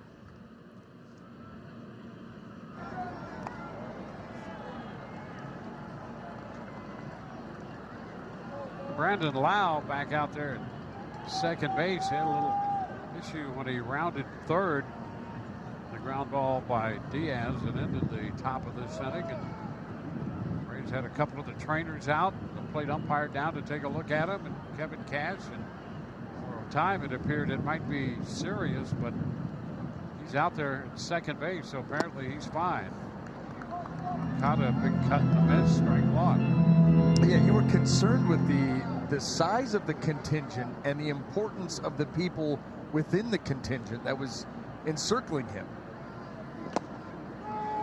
Strike 2. Appeared to be something with the left foot. Something didn't feel right, and pretty soon you had some heavy hitters taking a look. It's a ball, 2 strikes.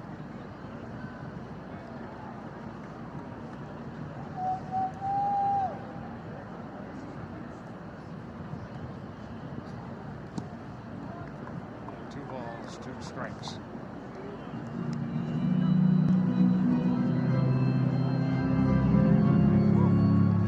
Cotta at the plate. Jimenez next.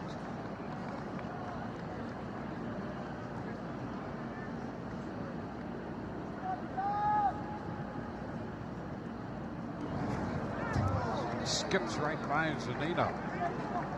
The count is full.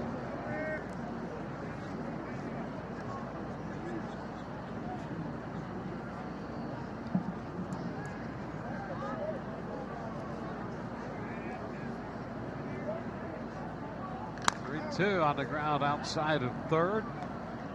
So we'll see it again. Blake Snell has given up a couple hits, an infield hit to Rondon on the third in this inning. That opened the third inning, but eventually he was erased on a double play. And Garcia opened the fourth with a single. He's left on. There's the ground ball short. Thomas with the throw to first, and a nice pick, Choi, over there at first. Boy, I'll tell you, Choi has been impressive this year with his work at first base, and he's had to be on some throws. Willie owes him a dinner. He picks him up right here, you know, seemingly a pretty routine play. Maybe a little bit of a short arm there, and it forces Choi to go down and make that backhand catch. Almost a full splits there, showing some malleability. Jimenez waves and misses at the pitch up.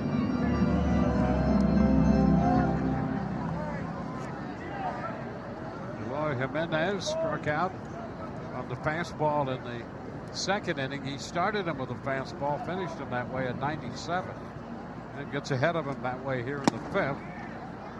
Right back with another one, 0-2.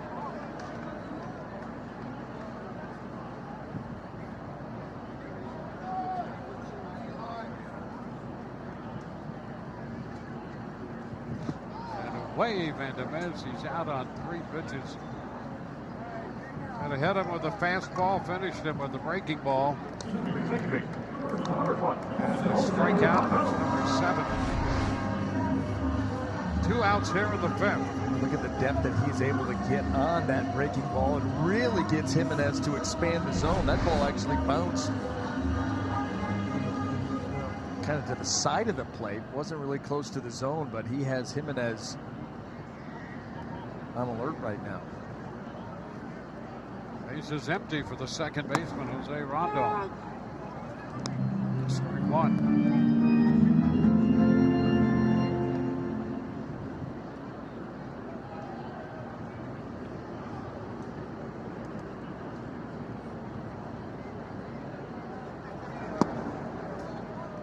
It's low.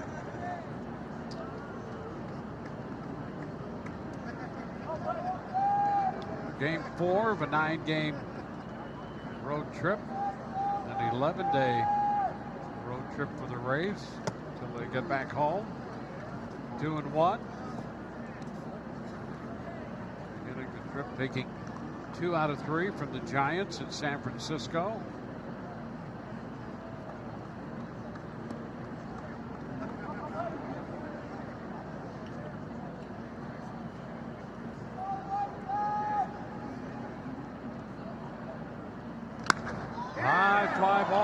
To left field. Van's going to go to the wall, and that one is going to get out of here. Into the bleachers.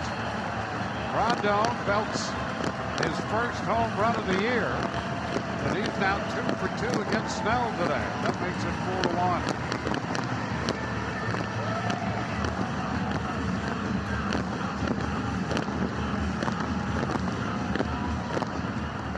How about him going down and getting the breaking ball? Well, you see it right here. It's got some depth to it. He just goes down and meets it down and in. That's like the swing you see from a left-handed hitter on a ball down and in. Gets that lift and carry.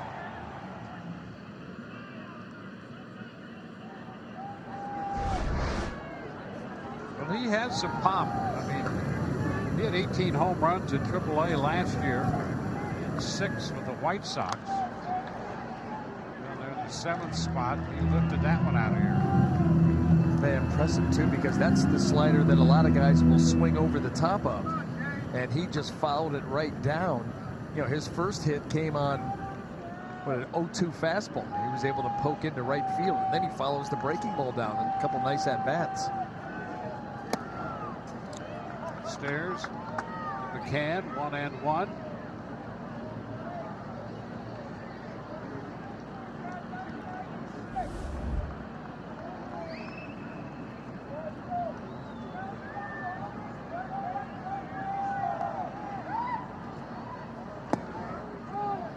Strike 1 and 2.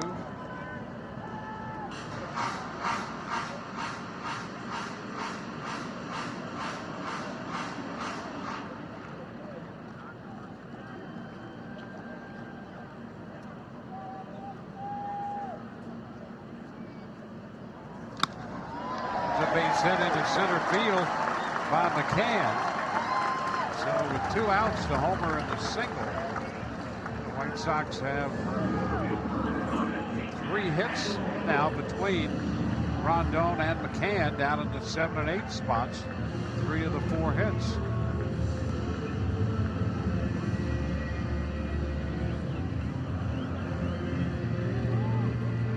And at first, with 2 gone, Adam Engel grounded into a double play his first time. It's another at bat in the bottom of the 5th inning.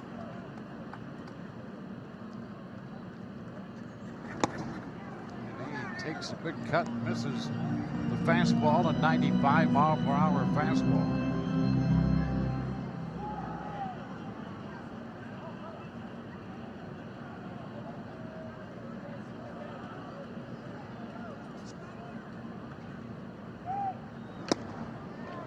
Again, same 95, and the count is 0-2. Well, you give up the home run on an off-speed pitch, and then the base hit up the middle to McCann on an off-speed pitch, and now Blake Snell got a little edge to him, rearing back and let the 4-seamers fly. And a cut and a miss. Fastball up. So on 3 fastballs, he ends the inning. We're through 5. It's 4-1 Rays. 1-run, 4-hit baseball. 8 strikeouts. He hasn't walked anybody. Struck out 5 of the first 6 hitters he faced, while the Rays came up with a couple runs in the first inning. Added 2 more in the second. Avisaíl Garcia driving in a run in that second inning. Back here against his former team, the White Sox. And we're headed on to the 6th. Carson Fulmer entered the game to get out of the 5th, leaving 2 men in scoring position. Got the ground ball from Yandy Diaz on 1 pitch, got the out. And here in the 6th, Tommy Pham will lead off. Pham has been on base all 3 times. 2 walks and a single. A couple of stolen bases. 2 runs scored.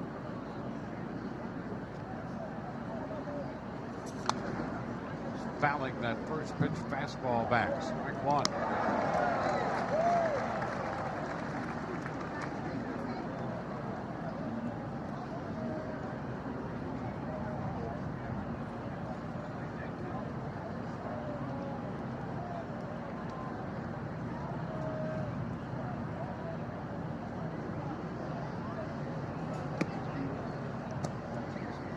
Low. Fulmer up through the White Sox organization. Signed with them in 2015. 8 games in the big leagues in 2016. This is a little bit wide right there.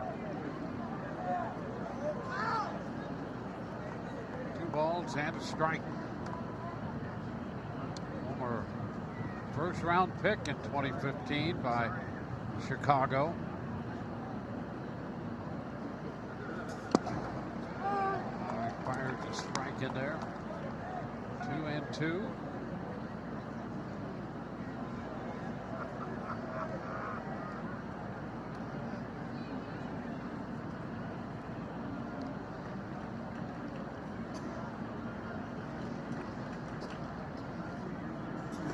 Strike 3 called.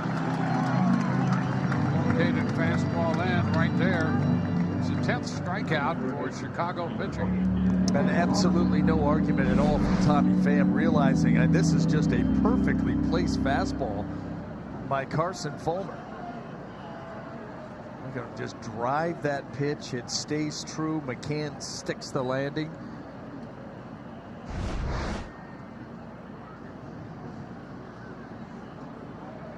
Daniel Robertson. Robertson has had a good day at the plate. 2 hits, run batted in, stolen base, 2 for 3.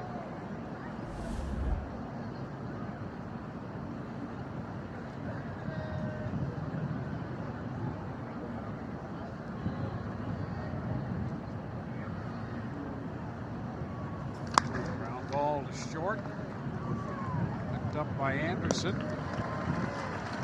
Homer has been efficient. And the 3 hitters he has faced, a couple of ground balls to short, and a strikeout in between.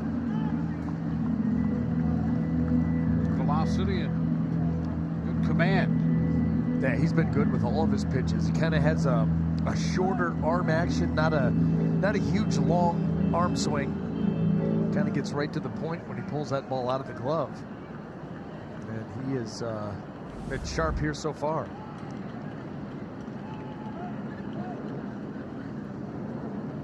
So the bases are empty with 2 gone for Avisail Garcia.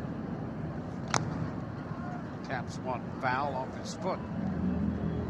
Garcia drove in a run with a base hit in the 2nd inning, a couple of strikeouts, and he's not exactly seeing eye to eye with Hunter Wendelstedt today.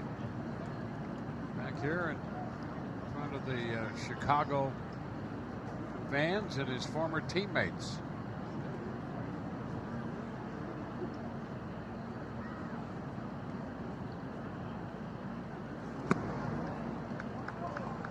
It's 1-1.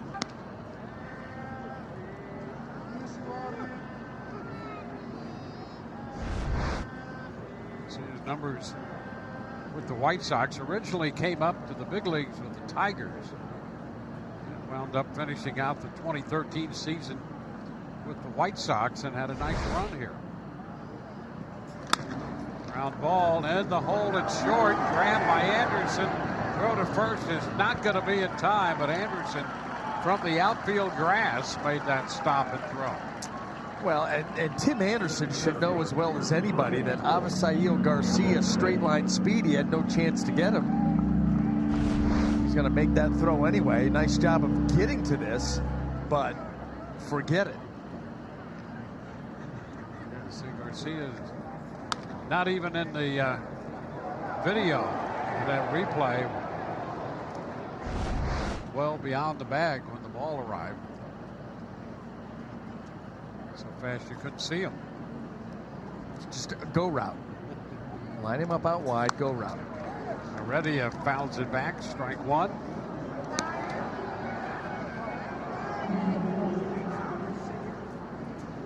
Heredia walked with the bases loaded in the first. Officially 0 for 2, including a strikeout his last time up.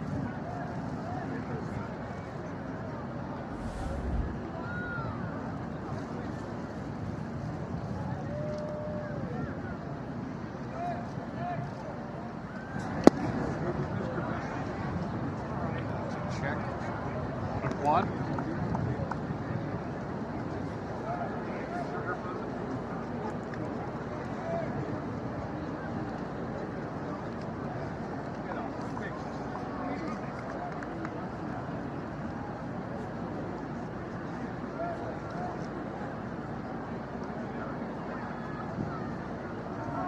The runner, and the pitch lifted into center field.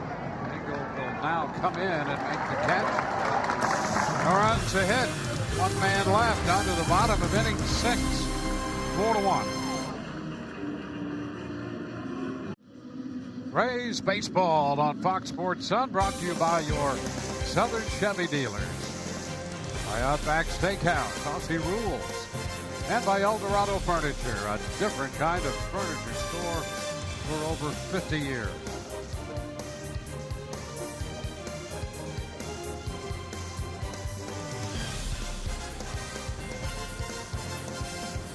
Opening game of this series in Chicago. Dewayne Garcia is going to lead it off here for the White Sox in the bottom of inning 6. He struck out and singled today. Base hit came on an 0-2 pitch to open the bottom of the 4th. Eventually wild pitch up to second base. Ahead in the count right now.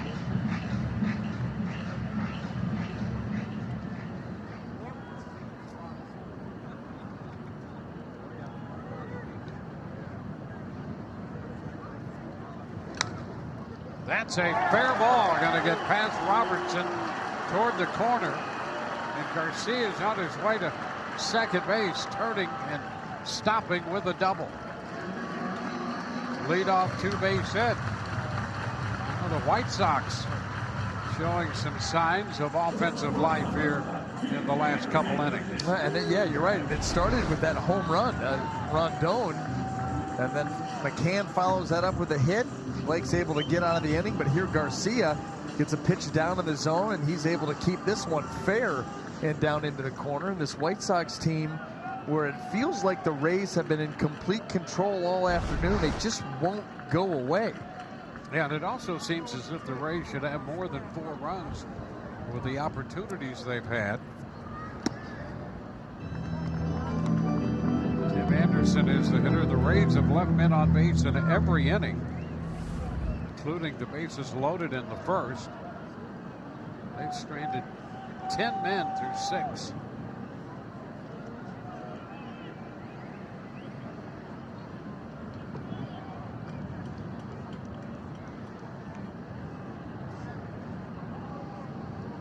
Way high this time, 2-0, and you have Jose Abreu looming on deck.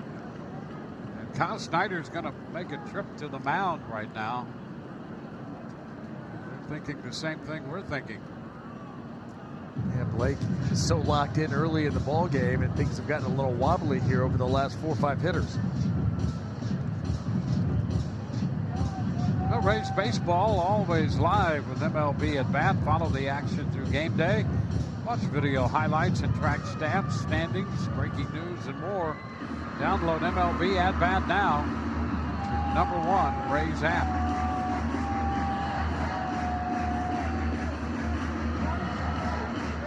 Meeting breaks up.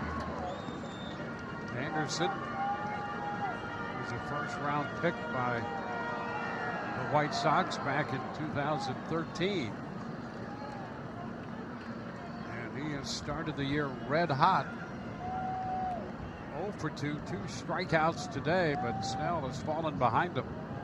Now Blake's 2-0 pitch, instead a turn to second.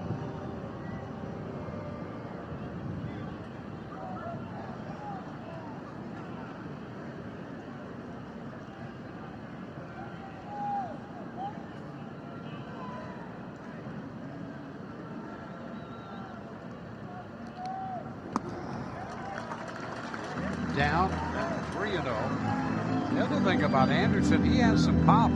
He had 20 home runs last year, 17 the year before. Hitting in front of Abreu.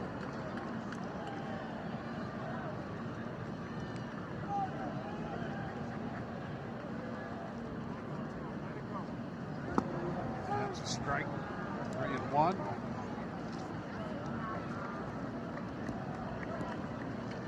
Blake in the mid-80s in pitch count, 85 pitches. Made 102 against Colorado in 7 innings. 91 in his first outing was against Houston. 3-1. Ground ball off the glove of Snell. It's going to be picked up on the infield, and Garcia will go to third as Anderson is aboard, and Snell unhappy that one got away from him on the deflection off the glove. Man, you can see the body language. You're right.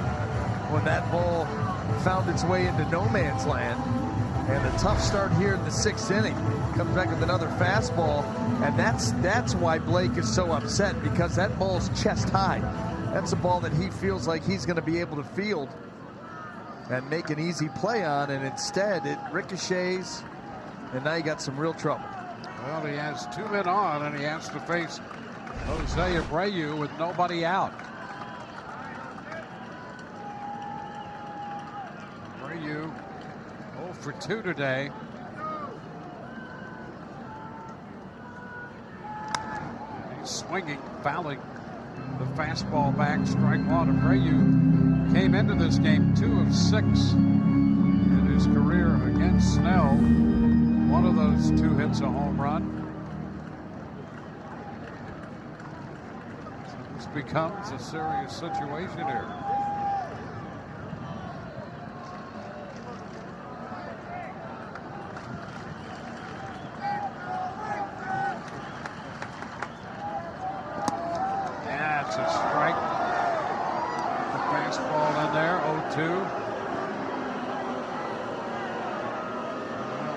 coming into this game with men in scoring position.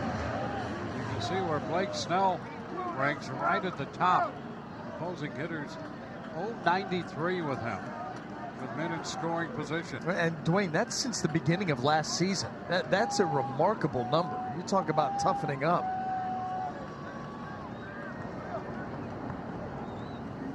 Way high there. Ball, 2 strikes.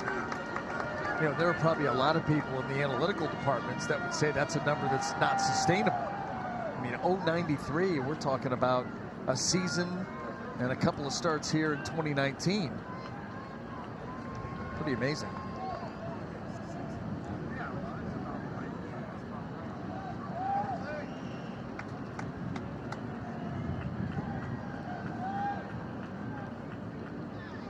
Runner takes off from first. The pitch is skied into right. Garcia on the move into foul territory and cannot quite get there.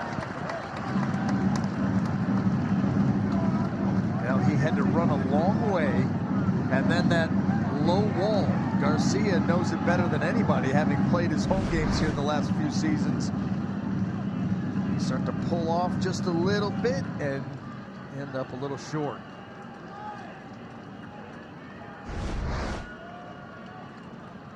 Well, Kevin Cash coming out to have a word with Jordan Baker, the first base umpire. Some clarification on that situation down there. The ability of Garcia to make a play unimpeded.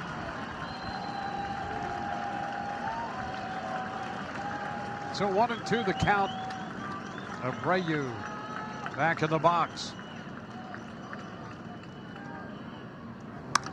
And again, he goes down the right side. Out of play, foul this time.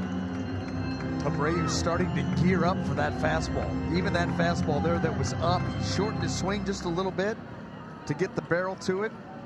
And you wonder here if Blake doesn't try to go back downstairs with something soft.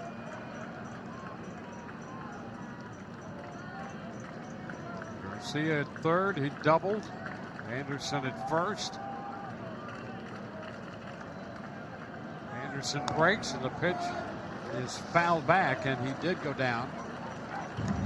And Abreu keeps the at bat alive. Yeah, that was a nice job by Abreu to fight that pitch off. That's a good breaking ball right there by Blake.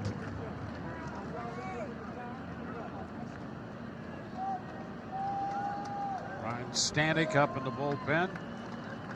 On the right field fence.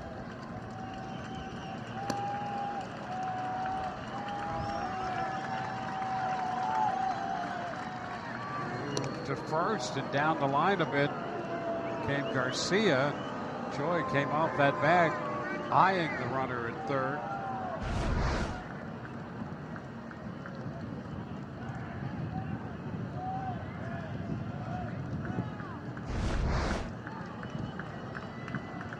Nobody out, bottom of the 6th.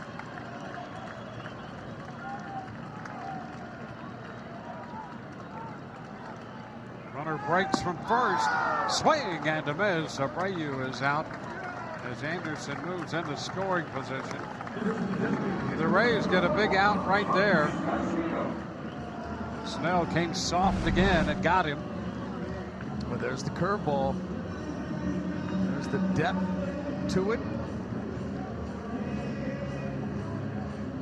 Got him on the speed and the location.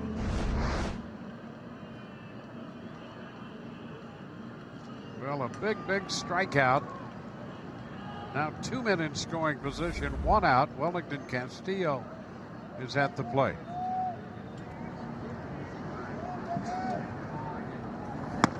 He misses the fastball, trying to catch up. Strike 1. Well, remember back in the 2nd inning, Snell fell behind Castillo 3-0 and then came in fastball changeup curve to get him. Ahead of him on the fastball this time.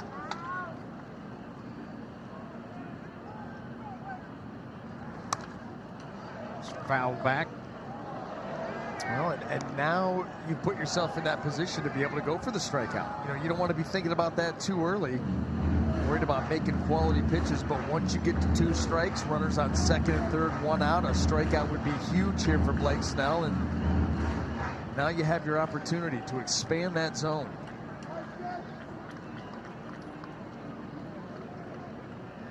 Blake at 95 in pitch count.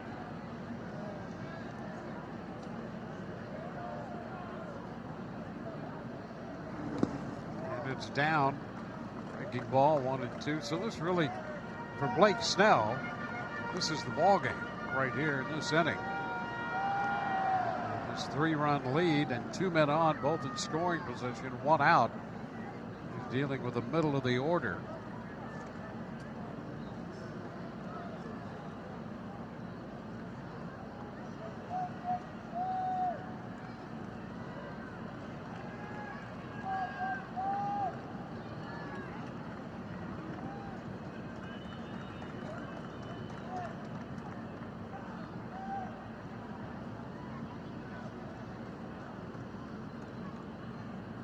One-two, he goes upstairs with the hard stuff at 96 and strikes him out. So a nice job of working Castillo over there by Blake Snell. Well, he put himself in position, and all of a sudden you can come with that high heat, and picks up another strikeout of Castillo, his second on the day, and in a big spot too. You got those runners on second and third, less than 2. That's when the White Sox feel like they need to cash in, and so far haven't been able to do it. Well, 10 strikeouts for Blake Snell as he faces Moncada.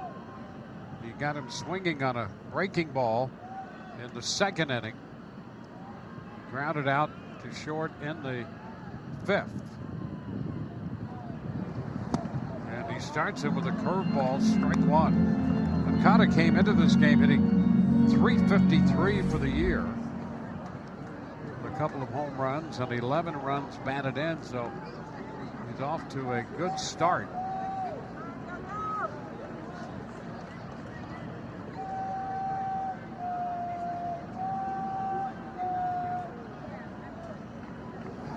And a swing and a miss, trying to catch up there. Yeah, and clearly was behind. That fastball by Blake Snell, he powered it right by him, and watch how tardy the swing is. I mean, that was almost in the glove as that bat started to move through the plate.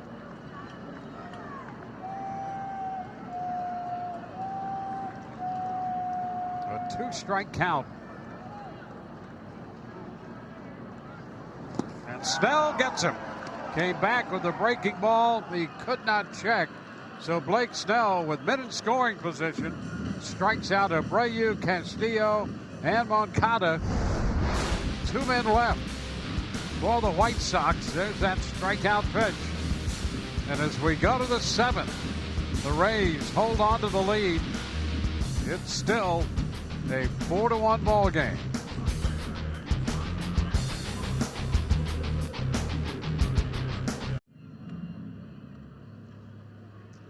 Well, Blake Snell found himself in a tough spot, and he pitched his way out of it with a combination of that velocity on the fastball and the breaking ball. Well, it's that ability to be able to use all 4 of his pitches to get the desired result. How about the stat? The men in scoring position, the opposing batting average of .093. Yeah, just when you think it can't get any better, it does. I mean, and like I said, that's a pretty good size sample size. And he had the leadoff double in immediate trouble, and they end up with nothing via the strikeout. The G-Man Choi is going to lead off the 7th inning. The pitch to him is a strike. Choi is the only spot in the lineup for the Rays not to reach base today, but he made a bid with a shot to left center in the 1st that went as a sacrifice fly. So he has driven in a run.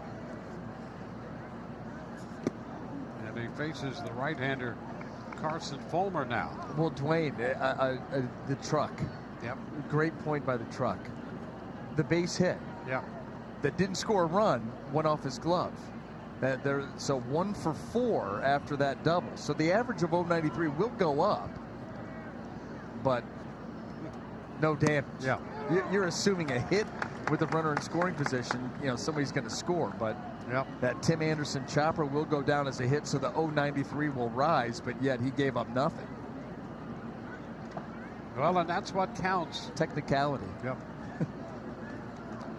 Those guys in the truck catch everything. Oh, listen, I love it. When I make a mistake, I get an earful. Ooh, strike 3 call to Choi. I get yelled at a lot. Yeah, but they're in pursuit of perfection. I feel like I'm a sophomore again back in high school, back home.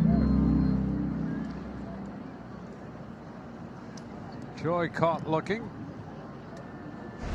Mike Zunino. Walked a couple times, 0 for 1.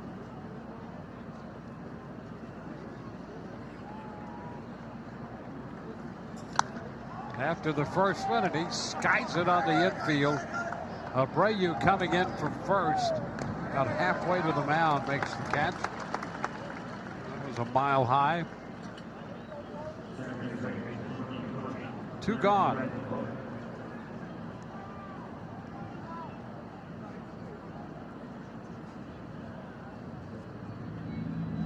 Brandon Lau, who doubled in the 5th inning, bats with the bases empty in the 7th.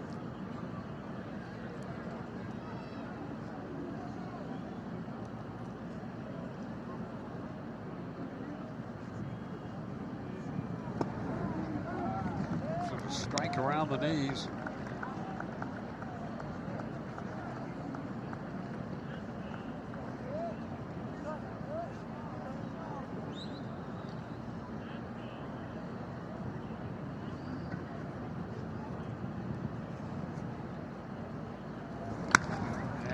Shoots it, grabbed by Anderson, and the throw to first in time.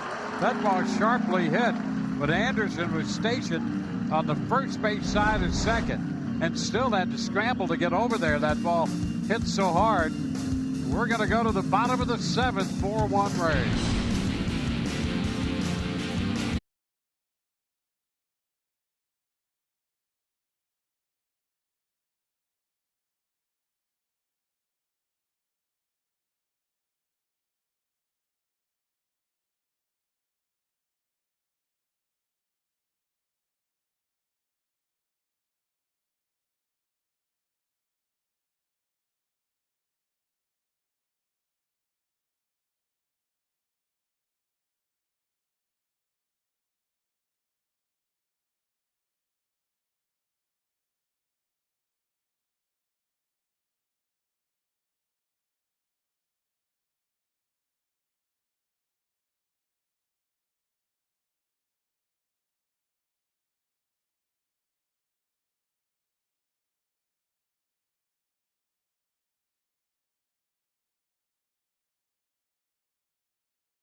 Well, what you could say about Blake Snell was he started strong and he finished strong. 5 of the first 6 hitters went down via the strikeout, and then after that leadoff double by Garcia and then an infield hit by Tim Anderson, 3 straight strikeouts to finish, and you see why it's highlighted right there. 6 innings, just 1 earned run, didn't walk anybody, and 11 punch-outs.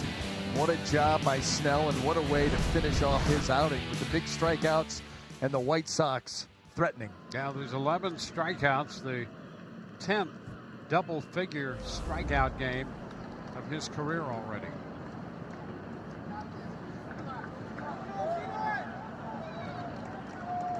Well, Hunter Wood, the new pitcher, he comes in with a fastball. Jimenez fouls it back, strike 1. The hair has not been cut, Dewayne.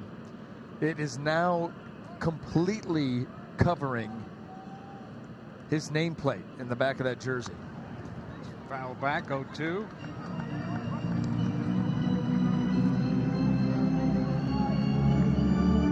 There you go. Gone. 44 coming at you. Foul ball back. High fastball, 93.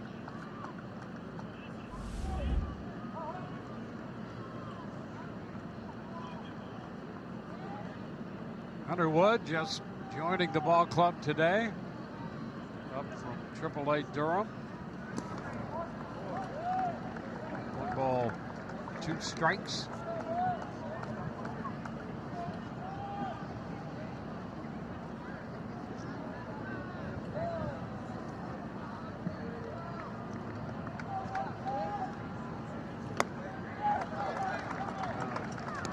Two and 2 count.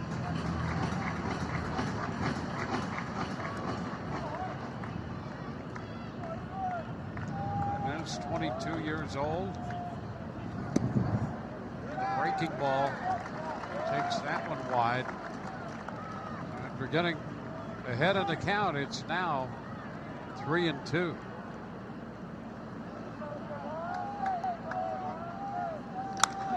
And he shoots it into left center field. The pitch left up.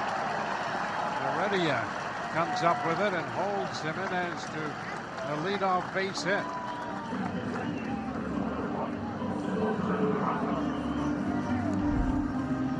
Well, we go back to the 5th. The StatCast AI powered by AWS.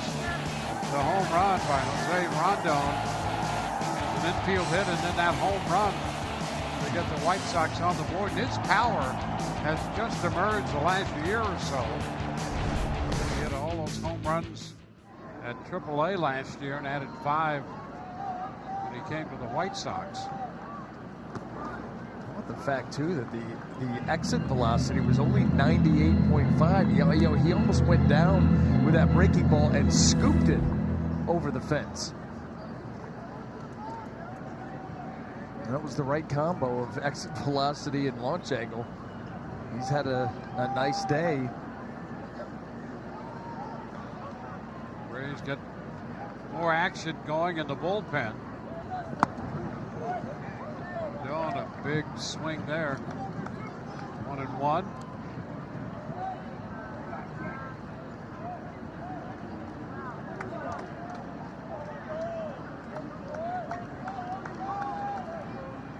Stanek, who had been up earlier,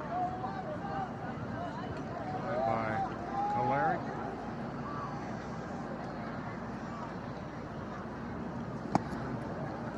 Cutting the miss.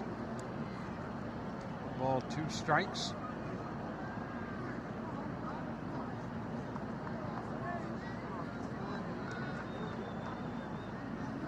James McCann is on deck.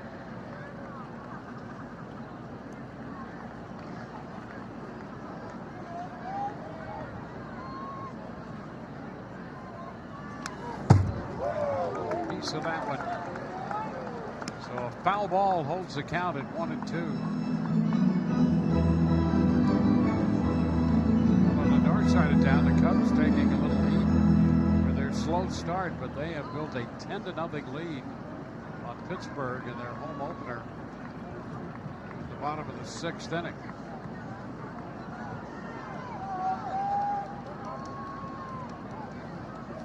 Swing and a miss. Got him to chase the pitch up. It's a dozen strikeouts for Rays pitching. And it was the breaking ball. This thing stays up. You see it just kind of spins, stays above the zone.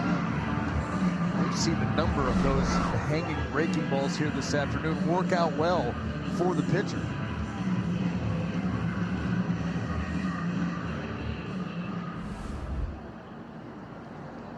That's usually not the case. Here's McCann. 1 out of 2.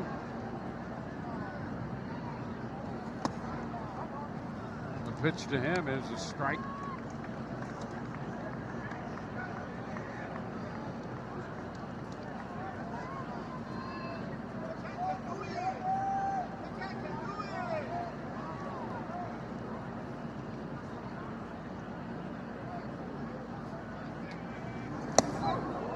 7 in. 1 strike. McCann lined a single into center, hit a fly ball to right in the 3rd. Tends to keep the ball in the air.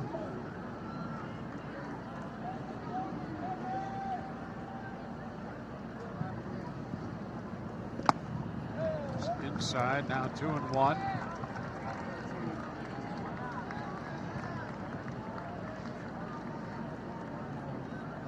Rays scored 2 in the 1st, 2 in the 2nd. White Sox picked up their run in the 5th. Had a big threat in the 6th. Now 1 on, 1 out in the 7th inning.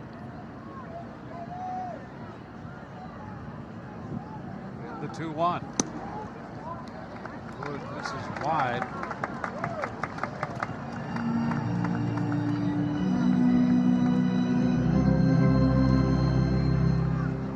Jimenez singled on the full count pitch in the leadoff spot here in the 7th. Rondon struck out. Now 3-1 to McCann. He bounds it up the right side. Full count on him.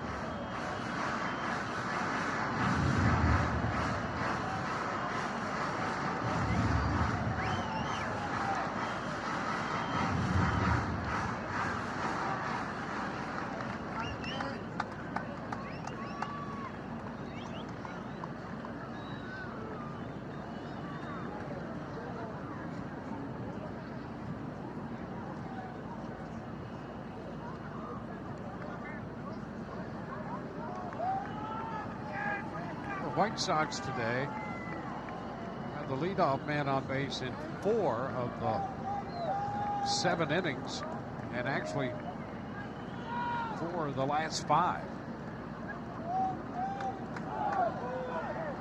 Time. Wood was set to make the delivery. Time granted by Hunter Wendelstedt.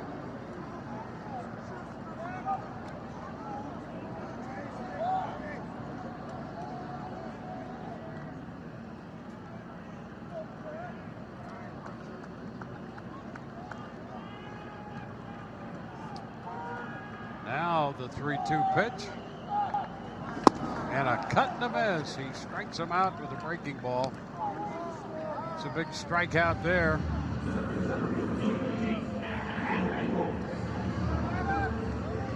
So 2 outs after the leadoff single.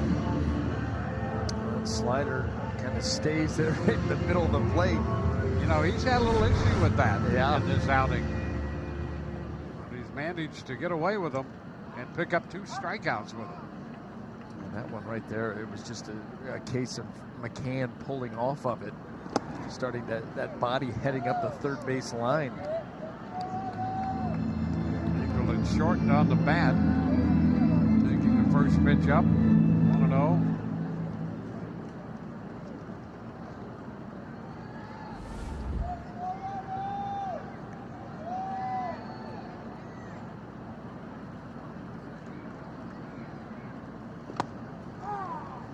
Strike. 25 years old.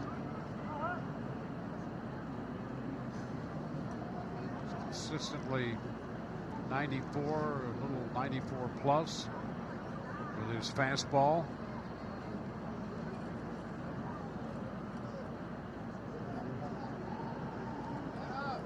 There's a bunt down the first base side. Choi will make the play unassisted. Leadoff man stranded at first.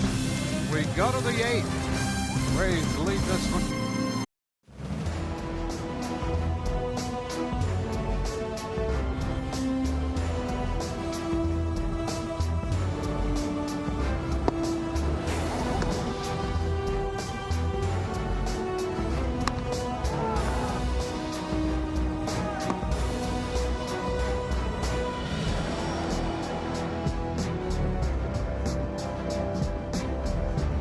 Rays coming into Chicago with a 7-3 record, winning 2 out of 3 in San Francisco to begin this road trip.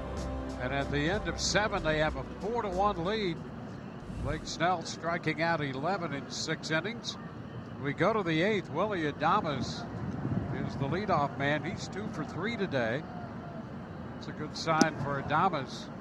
He's had a slow start at the plate, but he doubled and scored in the 2nd inning, singled in the 3rd.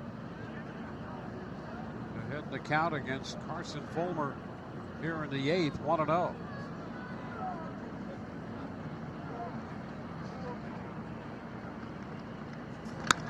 Down to 3rd and pass. Moncada into left for a base hit. A 3-hit day for Willie Adames. Well, that'll do a lot for his confidence. Yeah, I would say no longer an issue. And that may have started a couple of days ago, and it is being finalized here this afternoon. You get another pitch that stayed out over the plate, hits it hard enough to get it into the hole, and this Rays offense that has been quiet for far too long, especially considering all the opportunities that they've had, looks to get it going here late.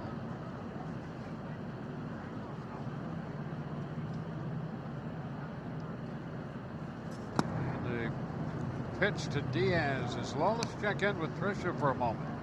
Hey there, guys. Yeah, it's no secret Willie Adames has had a slow start to the season. Before Game 2 of the Giants series, he was 1 of 27 at the plate. But in Game 2 at San Francisco, he didn't start. Instead, he pinch hit, and he seemed to get his groove back. He went 2 for 3, and I asked him what the difference was. He said, honestly, now I'm not thinking as much. I'm not thinking of my hands and my feet. I'm just seeing the ball and I'm hitting it. And when I asked if that could breed some confidence for him at the plate moving forward, he said absolutely. And we're seeing the results of that confidence boost today, guys. Yeah, and after all of that, he's now 6 of his last 11. So he appears to be on his way, which is great news for Willie and great news for the Rays. Diaz takes a strike. It's now 2-1. Yandy Diaz opened the game with a base hit and scored the first run.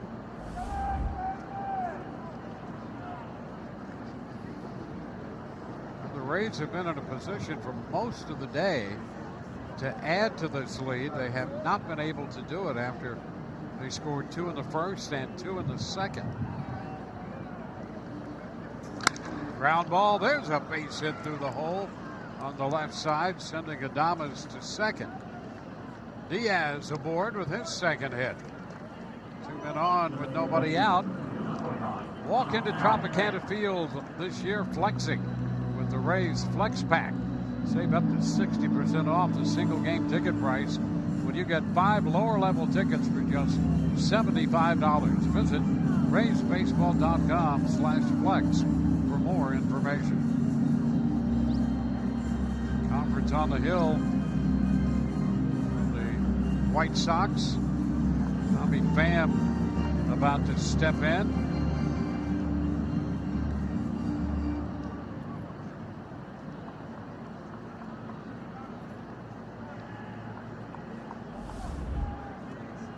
The Rays with 11 hits on the day. Has been on base 3 times, 2 walks and a single.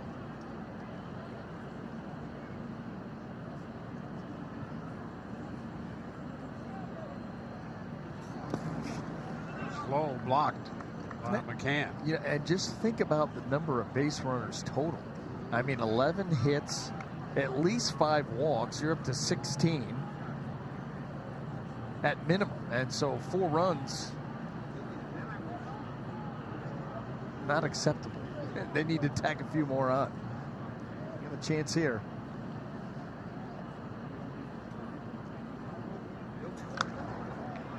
Pham fouls it back. Well, we saw in the 6th inning, you know, it's a 3-run game. They put a couple men on to lead off the inning, and Blake Snell reached back and struck out the side. Put a halt to all that. But that's how quickly it can happen.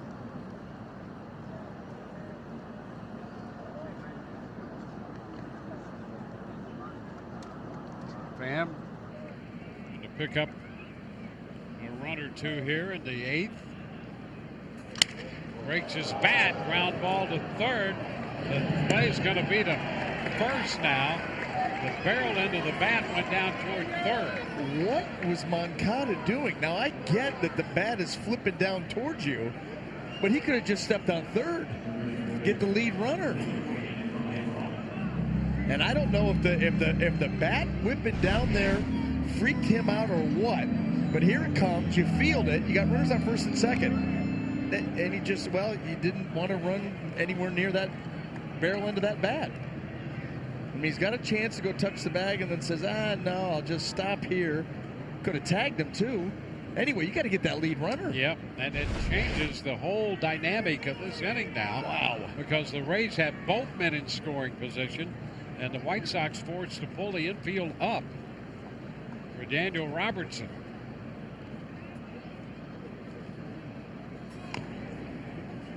I mean, you know, the barrel end of that bat out of the corner of your eye, okay, I get it. Then you just turn and tag it. He's right there. Rays have to make this hurt.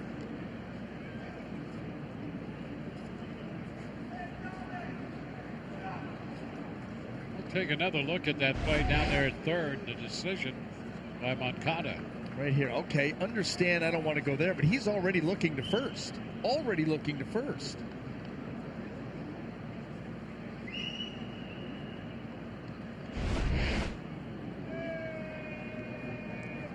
One strike count. Pitch in. Fastball a little bit off the plate. A good take. It's 1-1.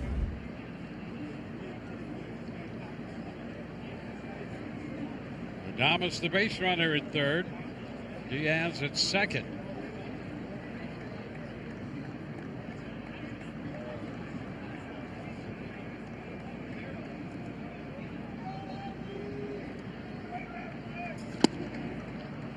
That's about the same spot, a little closer to the hitter, and it's 2-1.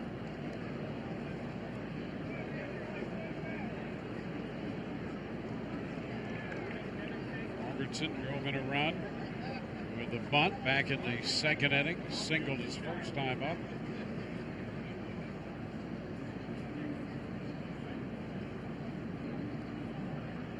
The 2-1. And that just does catch the zone. 2-2. Yeah, that back up, cutter, slider, whatever you want to call it. And well, you certainly didn't have to be a strike.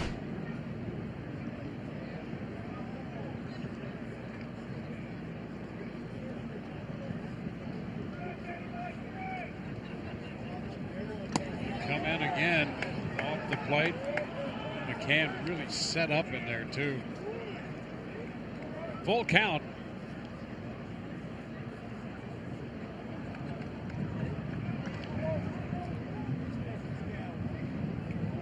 Runs charged to the starting pitcher. Now Fulmer. Full up to Robertson. Ground ball foul. Outside of third base. Forcing another 3-2 pitch.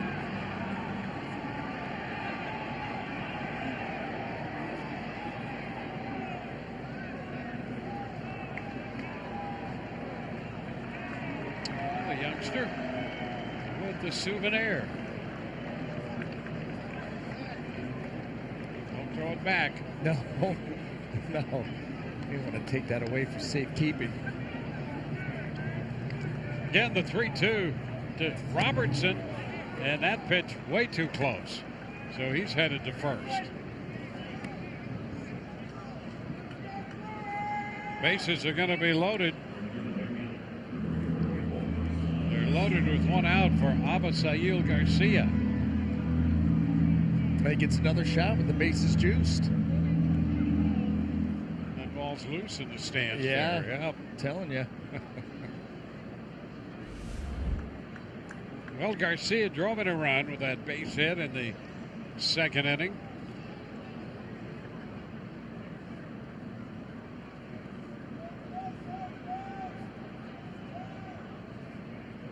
In double figures and men left on base today. Garcia chases that pitch down and away. Strike one.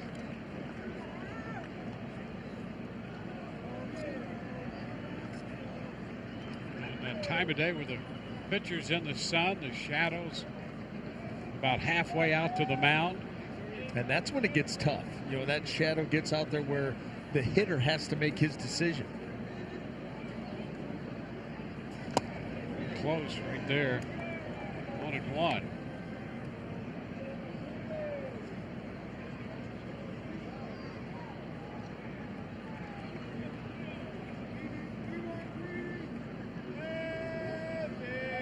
Thomas single to start it. He's at third. Diaz at second. Robertson aboard at first. Walk. 1-1 to count on Abisail Garcia.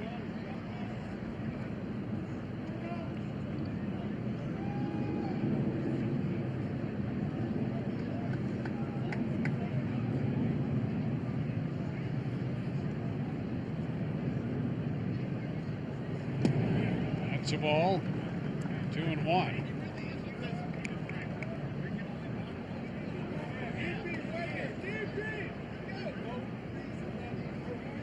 Garcia up in the count. The infield hit in the sixth after driving in a run with the base hit in the second inning.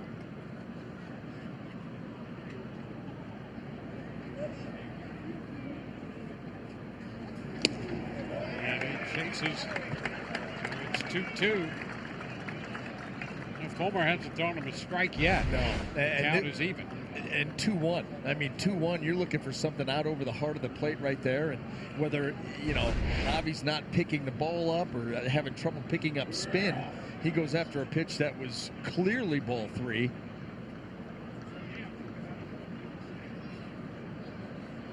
If you're Fulmer, you don't do anything different. Go right back to it.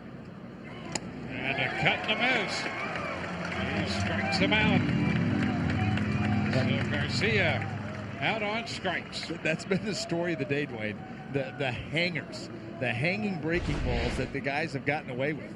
He does go back with the slider, and it stays right in the middle at the belt, and it's just missed.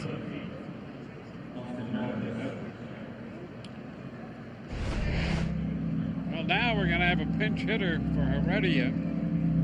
It's been a frustrating day for the Rays, although they're leading. They've had opportunities to build that lead and have not been able to cash them in. And Austin Meadows will pinch hit for Heredia. So we're going to left-handed bat in there against Fulmer.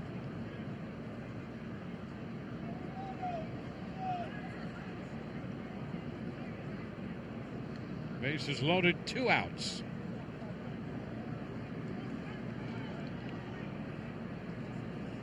Down and in, and that pitch blocked by McCann. Shifting down to stay in front of that one.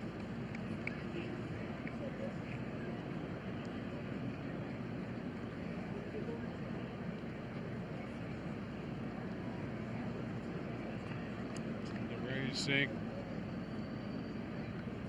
if Meadows can come through here. Pitch away.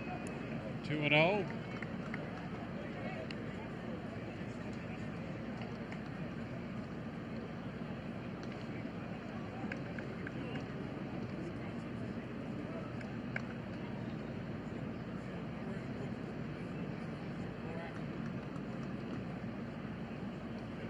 Time. Fulmer was set to go into the stretch, and all of a sudden McCann calling for time, and they're going to have another conference on the mound. Visit a local participating 7-Eleven store. Pick up a Rays discount coupon for $7.11 tickets for the game Friday. That's April 19th against the Red Sox. Keep saving with $5 Budweisers exclusively on the Budweiser porch. Ages 21 and over. Please drink responsibly. Fulmer has fallen behind Meadows 2-0.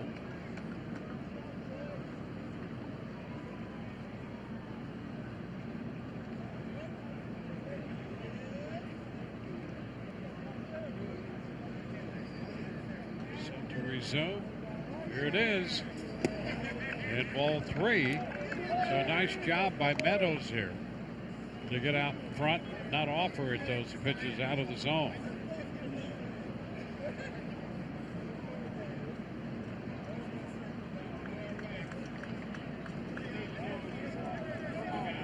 Three balls, no strikes. Bases loaded, 2 outs.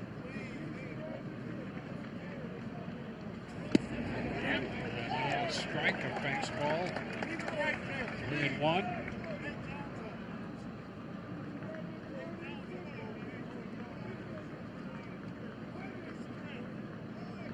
Rays sent 8 men to the plate, scored 2, and left 3 in the first. They scored 2 in the second, left 2 men on. They've left men on base in every inning except the 7th. They're trying to cash in this opportunity here in the 8th.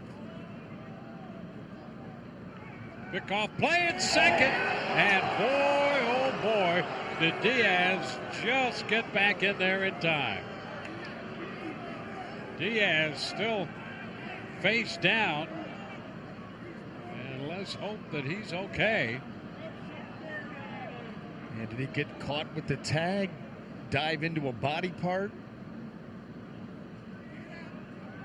And the White Sox trying to get creative to get out of this inning. And here it is. A race to the bag.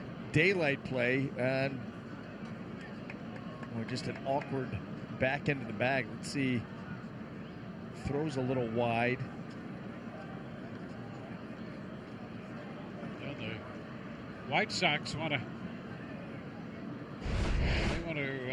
have this play looked at. Meanwhile, Diaz, who went in head first on a dive back into second, shaken up, but he appears to be okay.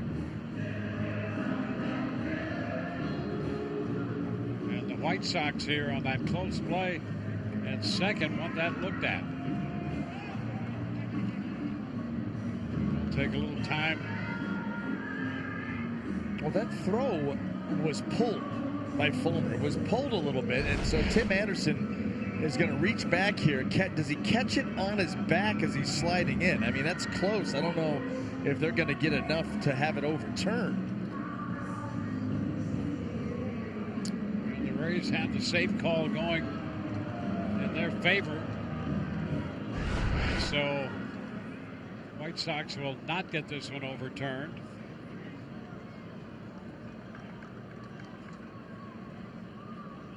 The count 3-1 on Meadows.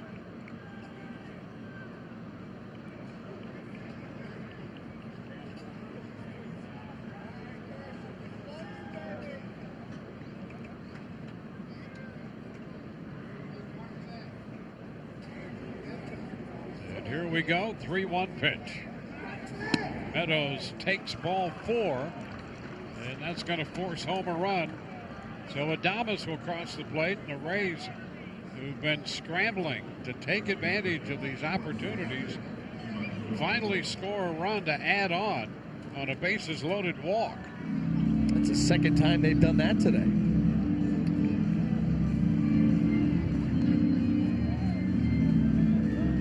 And the inning will continue, but only after a pitching change. So the White Sox will make a call to the bullpen. Brought to you by the Florida Lottery. On Fox Sports Sun, brought to you by Advent Health, by your local Ford dealer, and by your local Honda dealer. Pitching change, Nate Jones, right-hander out there now, inherits a bases-loaded situation. The Rays have Ji-Man Choi at the plate. He's picking up another run to make it 5-1. Choi fouls that first pitch right back. Strike 1.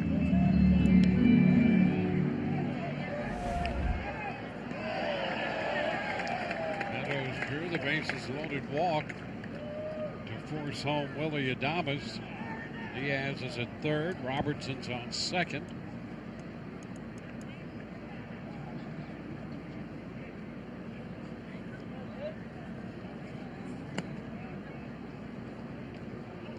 1-1.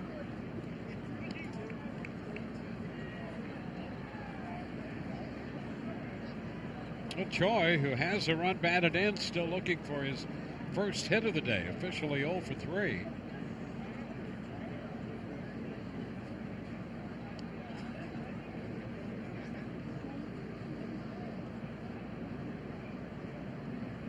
Jones steps back.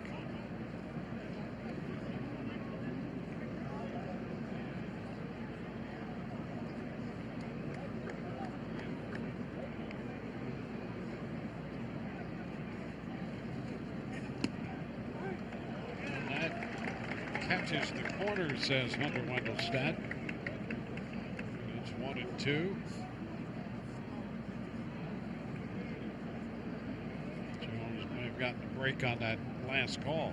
Well, Hunter Wendelstedt, he's made a lot of ball calls today. I mean, Chicago White Sox pitching, they have not helped themselves with a ton of walks, deep counts, maybe just trying to move some things along.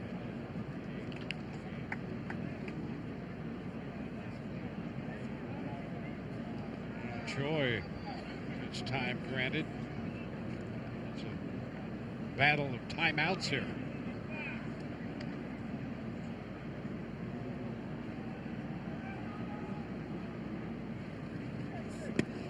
Down and in. 2-2. Well, it's been that kind of game when you think about this.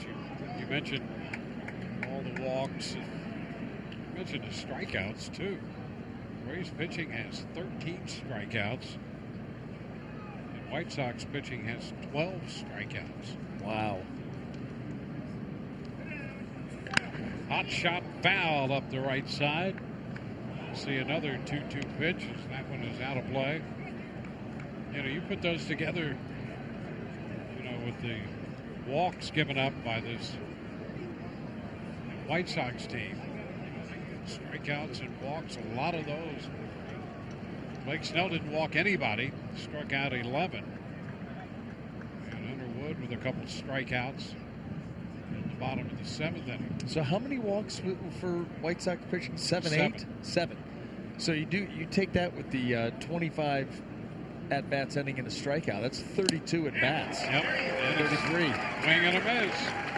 Jones strikes out Choi. Bottom of the 8th coming, 5-1 Rays.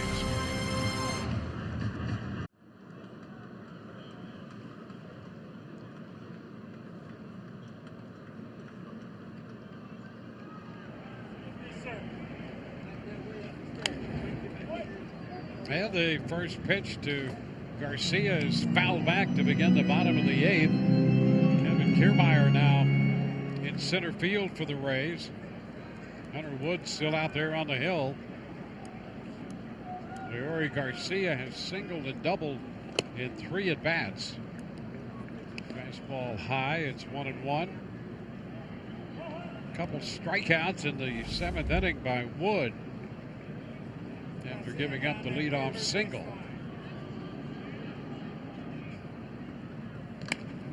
And a looper into shallow left. That will fall in front of Pham for a base hit. A 3-hit day for Garcia out of the leadoff spot for Chicago. A little bloop right there. Well placed. If you're a White Sox fan, those are the frustrating hits that you give up. The Rays finally able to push an additional run across in the top of the 8th. The Rays have stranded 13 men. They've left men on base in every inning except the 7th. Here's Tim Anderson. It's inside. Anderson twice has struck out. He's singled.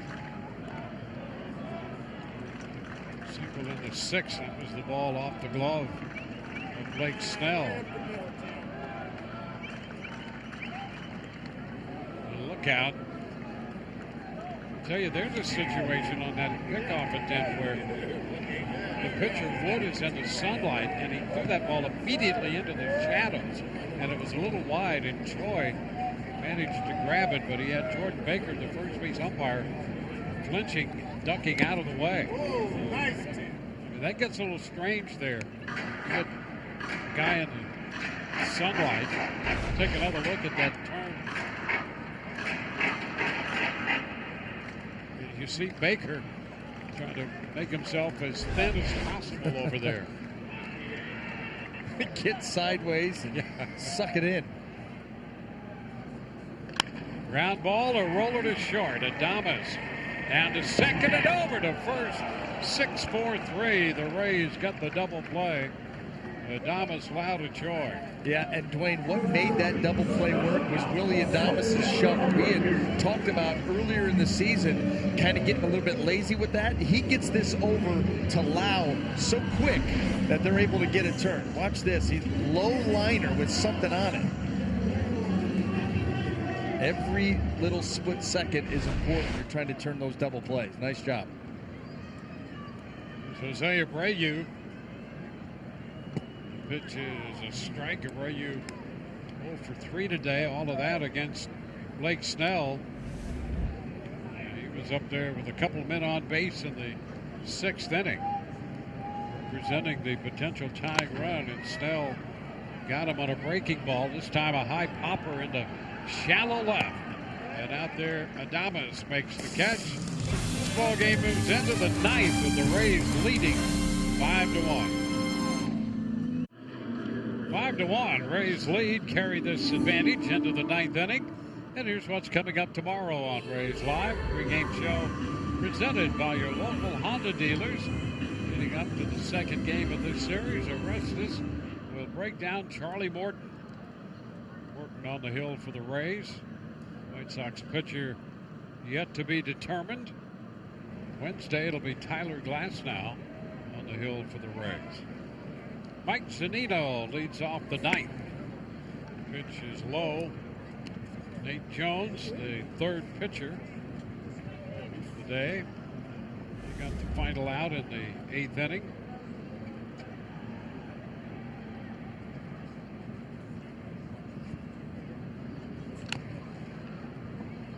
Zunino has walked twice.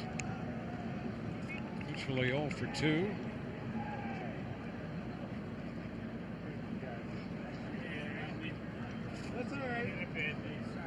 Using the 33-year-old right-hander. 1-2. Keep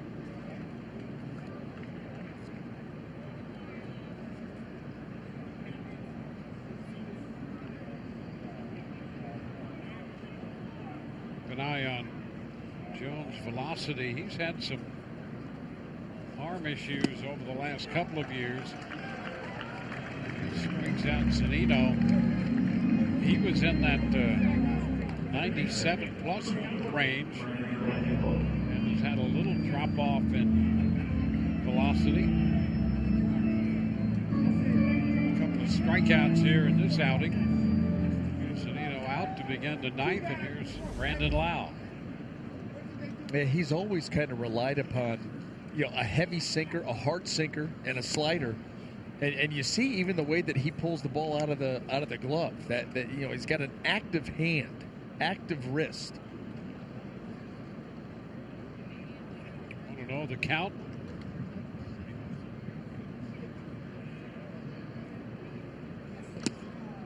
Cut and a miss. That's 95.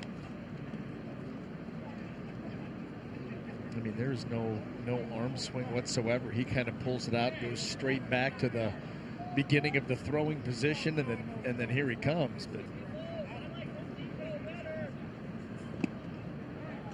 picks up a called strike. 1-2.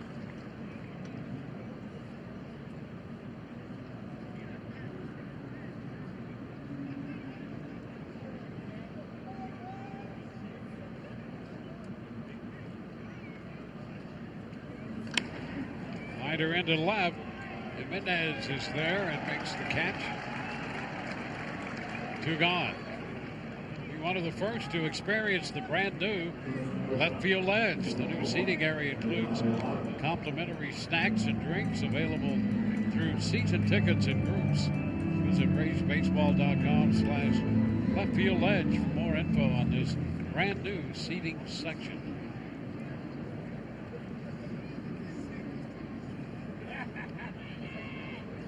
The Adames has had a good day. This is the first pitch. Slider, strike one.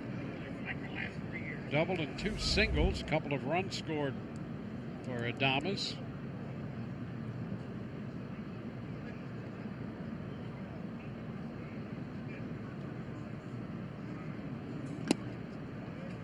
It's down 1-1.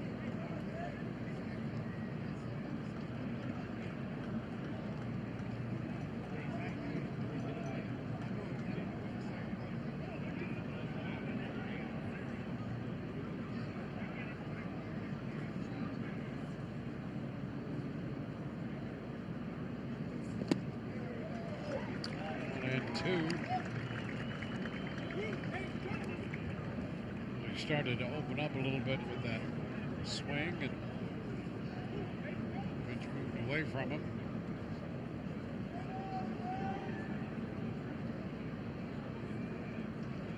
Down 1-2.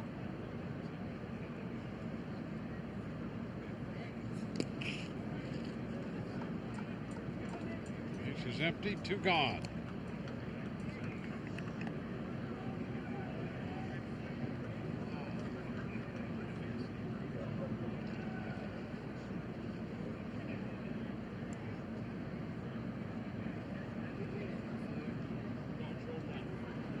Charge to the starter.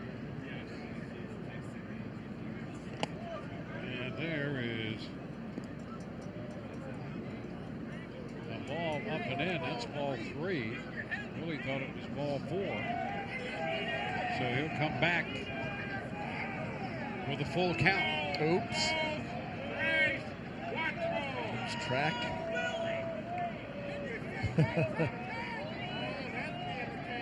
So it's 3-2 now.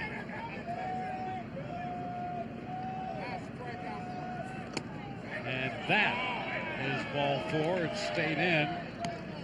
The Rays have a base runner now in the 9th inning with 2 outs, and Willie's on for the 4th time. Boy, 3 straight misses by Jones and another walk for White Sox pitching.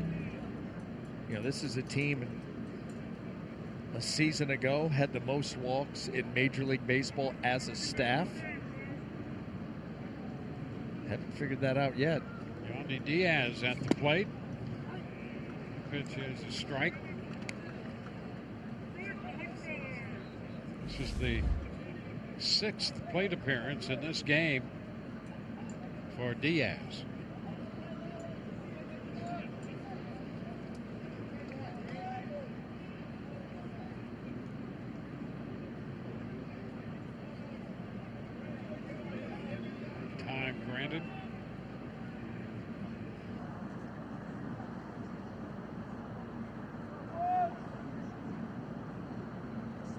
Rodon worked 4 2/3, Fulmer 3, and now Jones with 2 outs in the 9th and a man aboard, way wide there.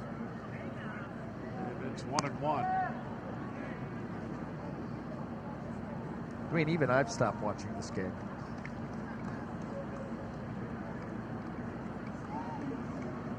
I wondered what you were doing, just staring at me. It's a little intimidating. Just watching you do your thing. 1 ball, 1 strike. It's going to be too low. 2-1.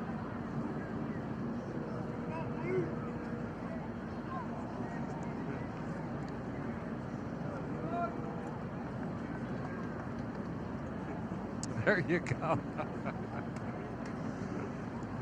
A 2-1 count. Here we go.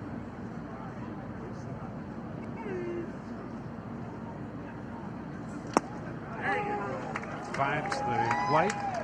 2-2.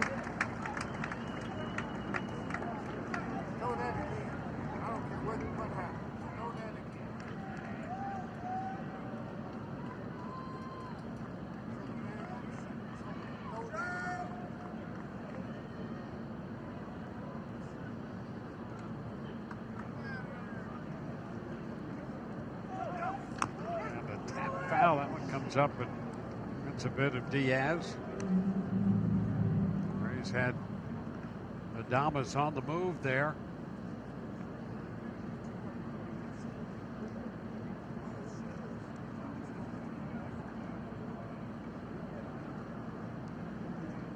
Checking with Willie, Ozzie Timmons, let him know it was 2-2, you know. Yeah, right. I mean, there's a history.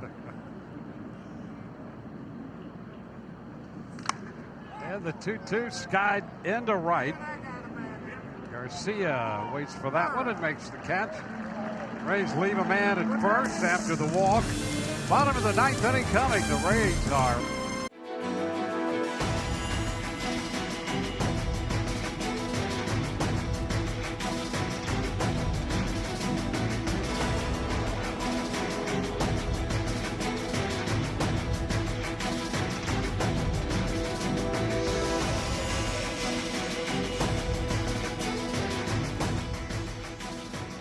on to the bottom of the ninth inning. The Rays sending Hunter Wood out there. Blake Snell worked the front six. Just up. Give the bullpen a little more depth, and he's giving them some of that here, beginning his third inning. Castillo takes a strike, and the count is 1-1.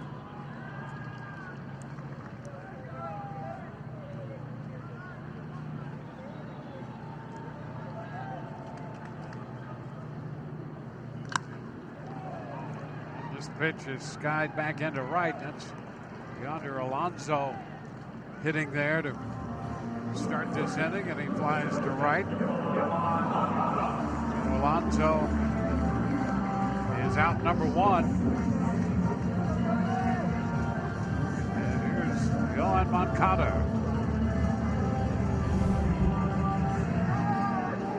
Moncada, a couple of strikeouts. A ground out to short.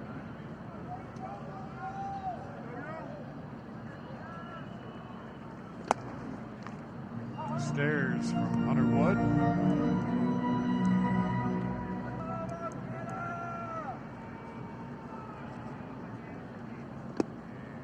It's back with a strike. 1-1.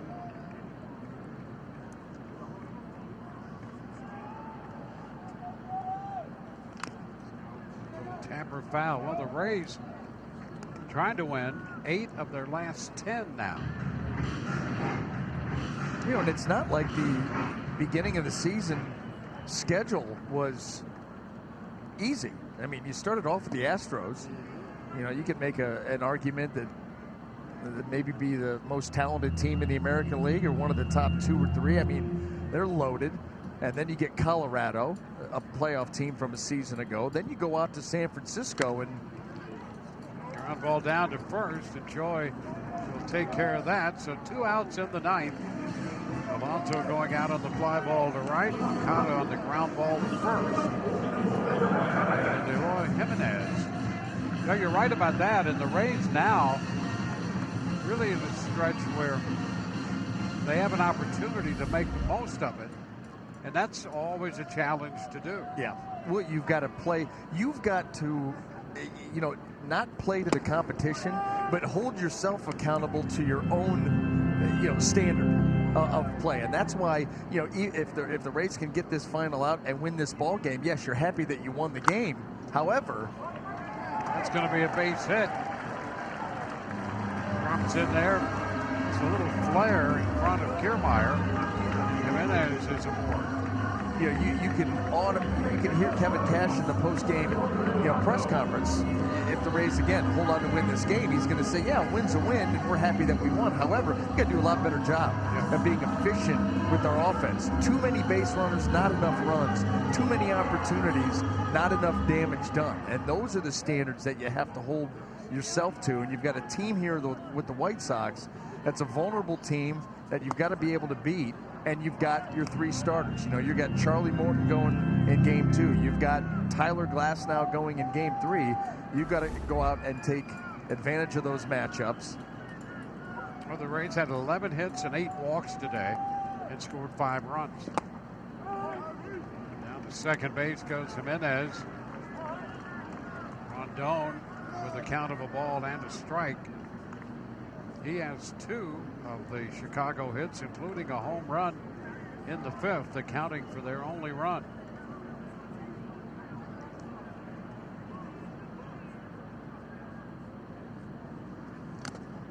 A big cut and a foul ball. Runs it to 1-2.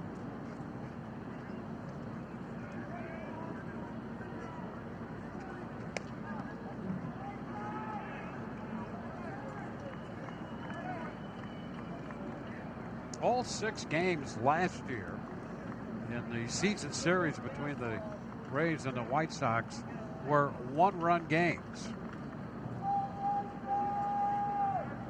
This one 5-1. Rays leading in the 9th. And a wave and a miss. That will do it. Rondon strikes out. 14 strikeouts for Rays pitching today. And the Rays win this one. It's a 5-1 final. 5-11-0, 14 left for the Rays. 1-9-0, 6 left for the White Sox. Blake Snell will get the win. He is 2-1. And a save for Wood. His first. Rodon, the losing pitcher, he is 1-2. Our Coors Light refreshing finish.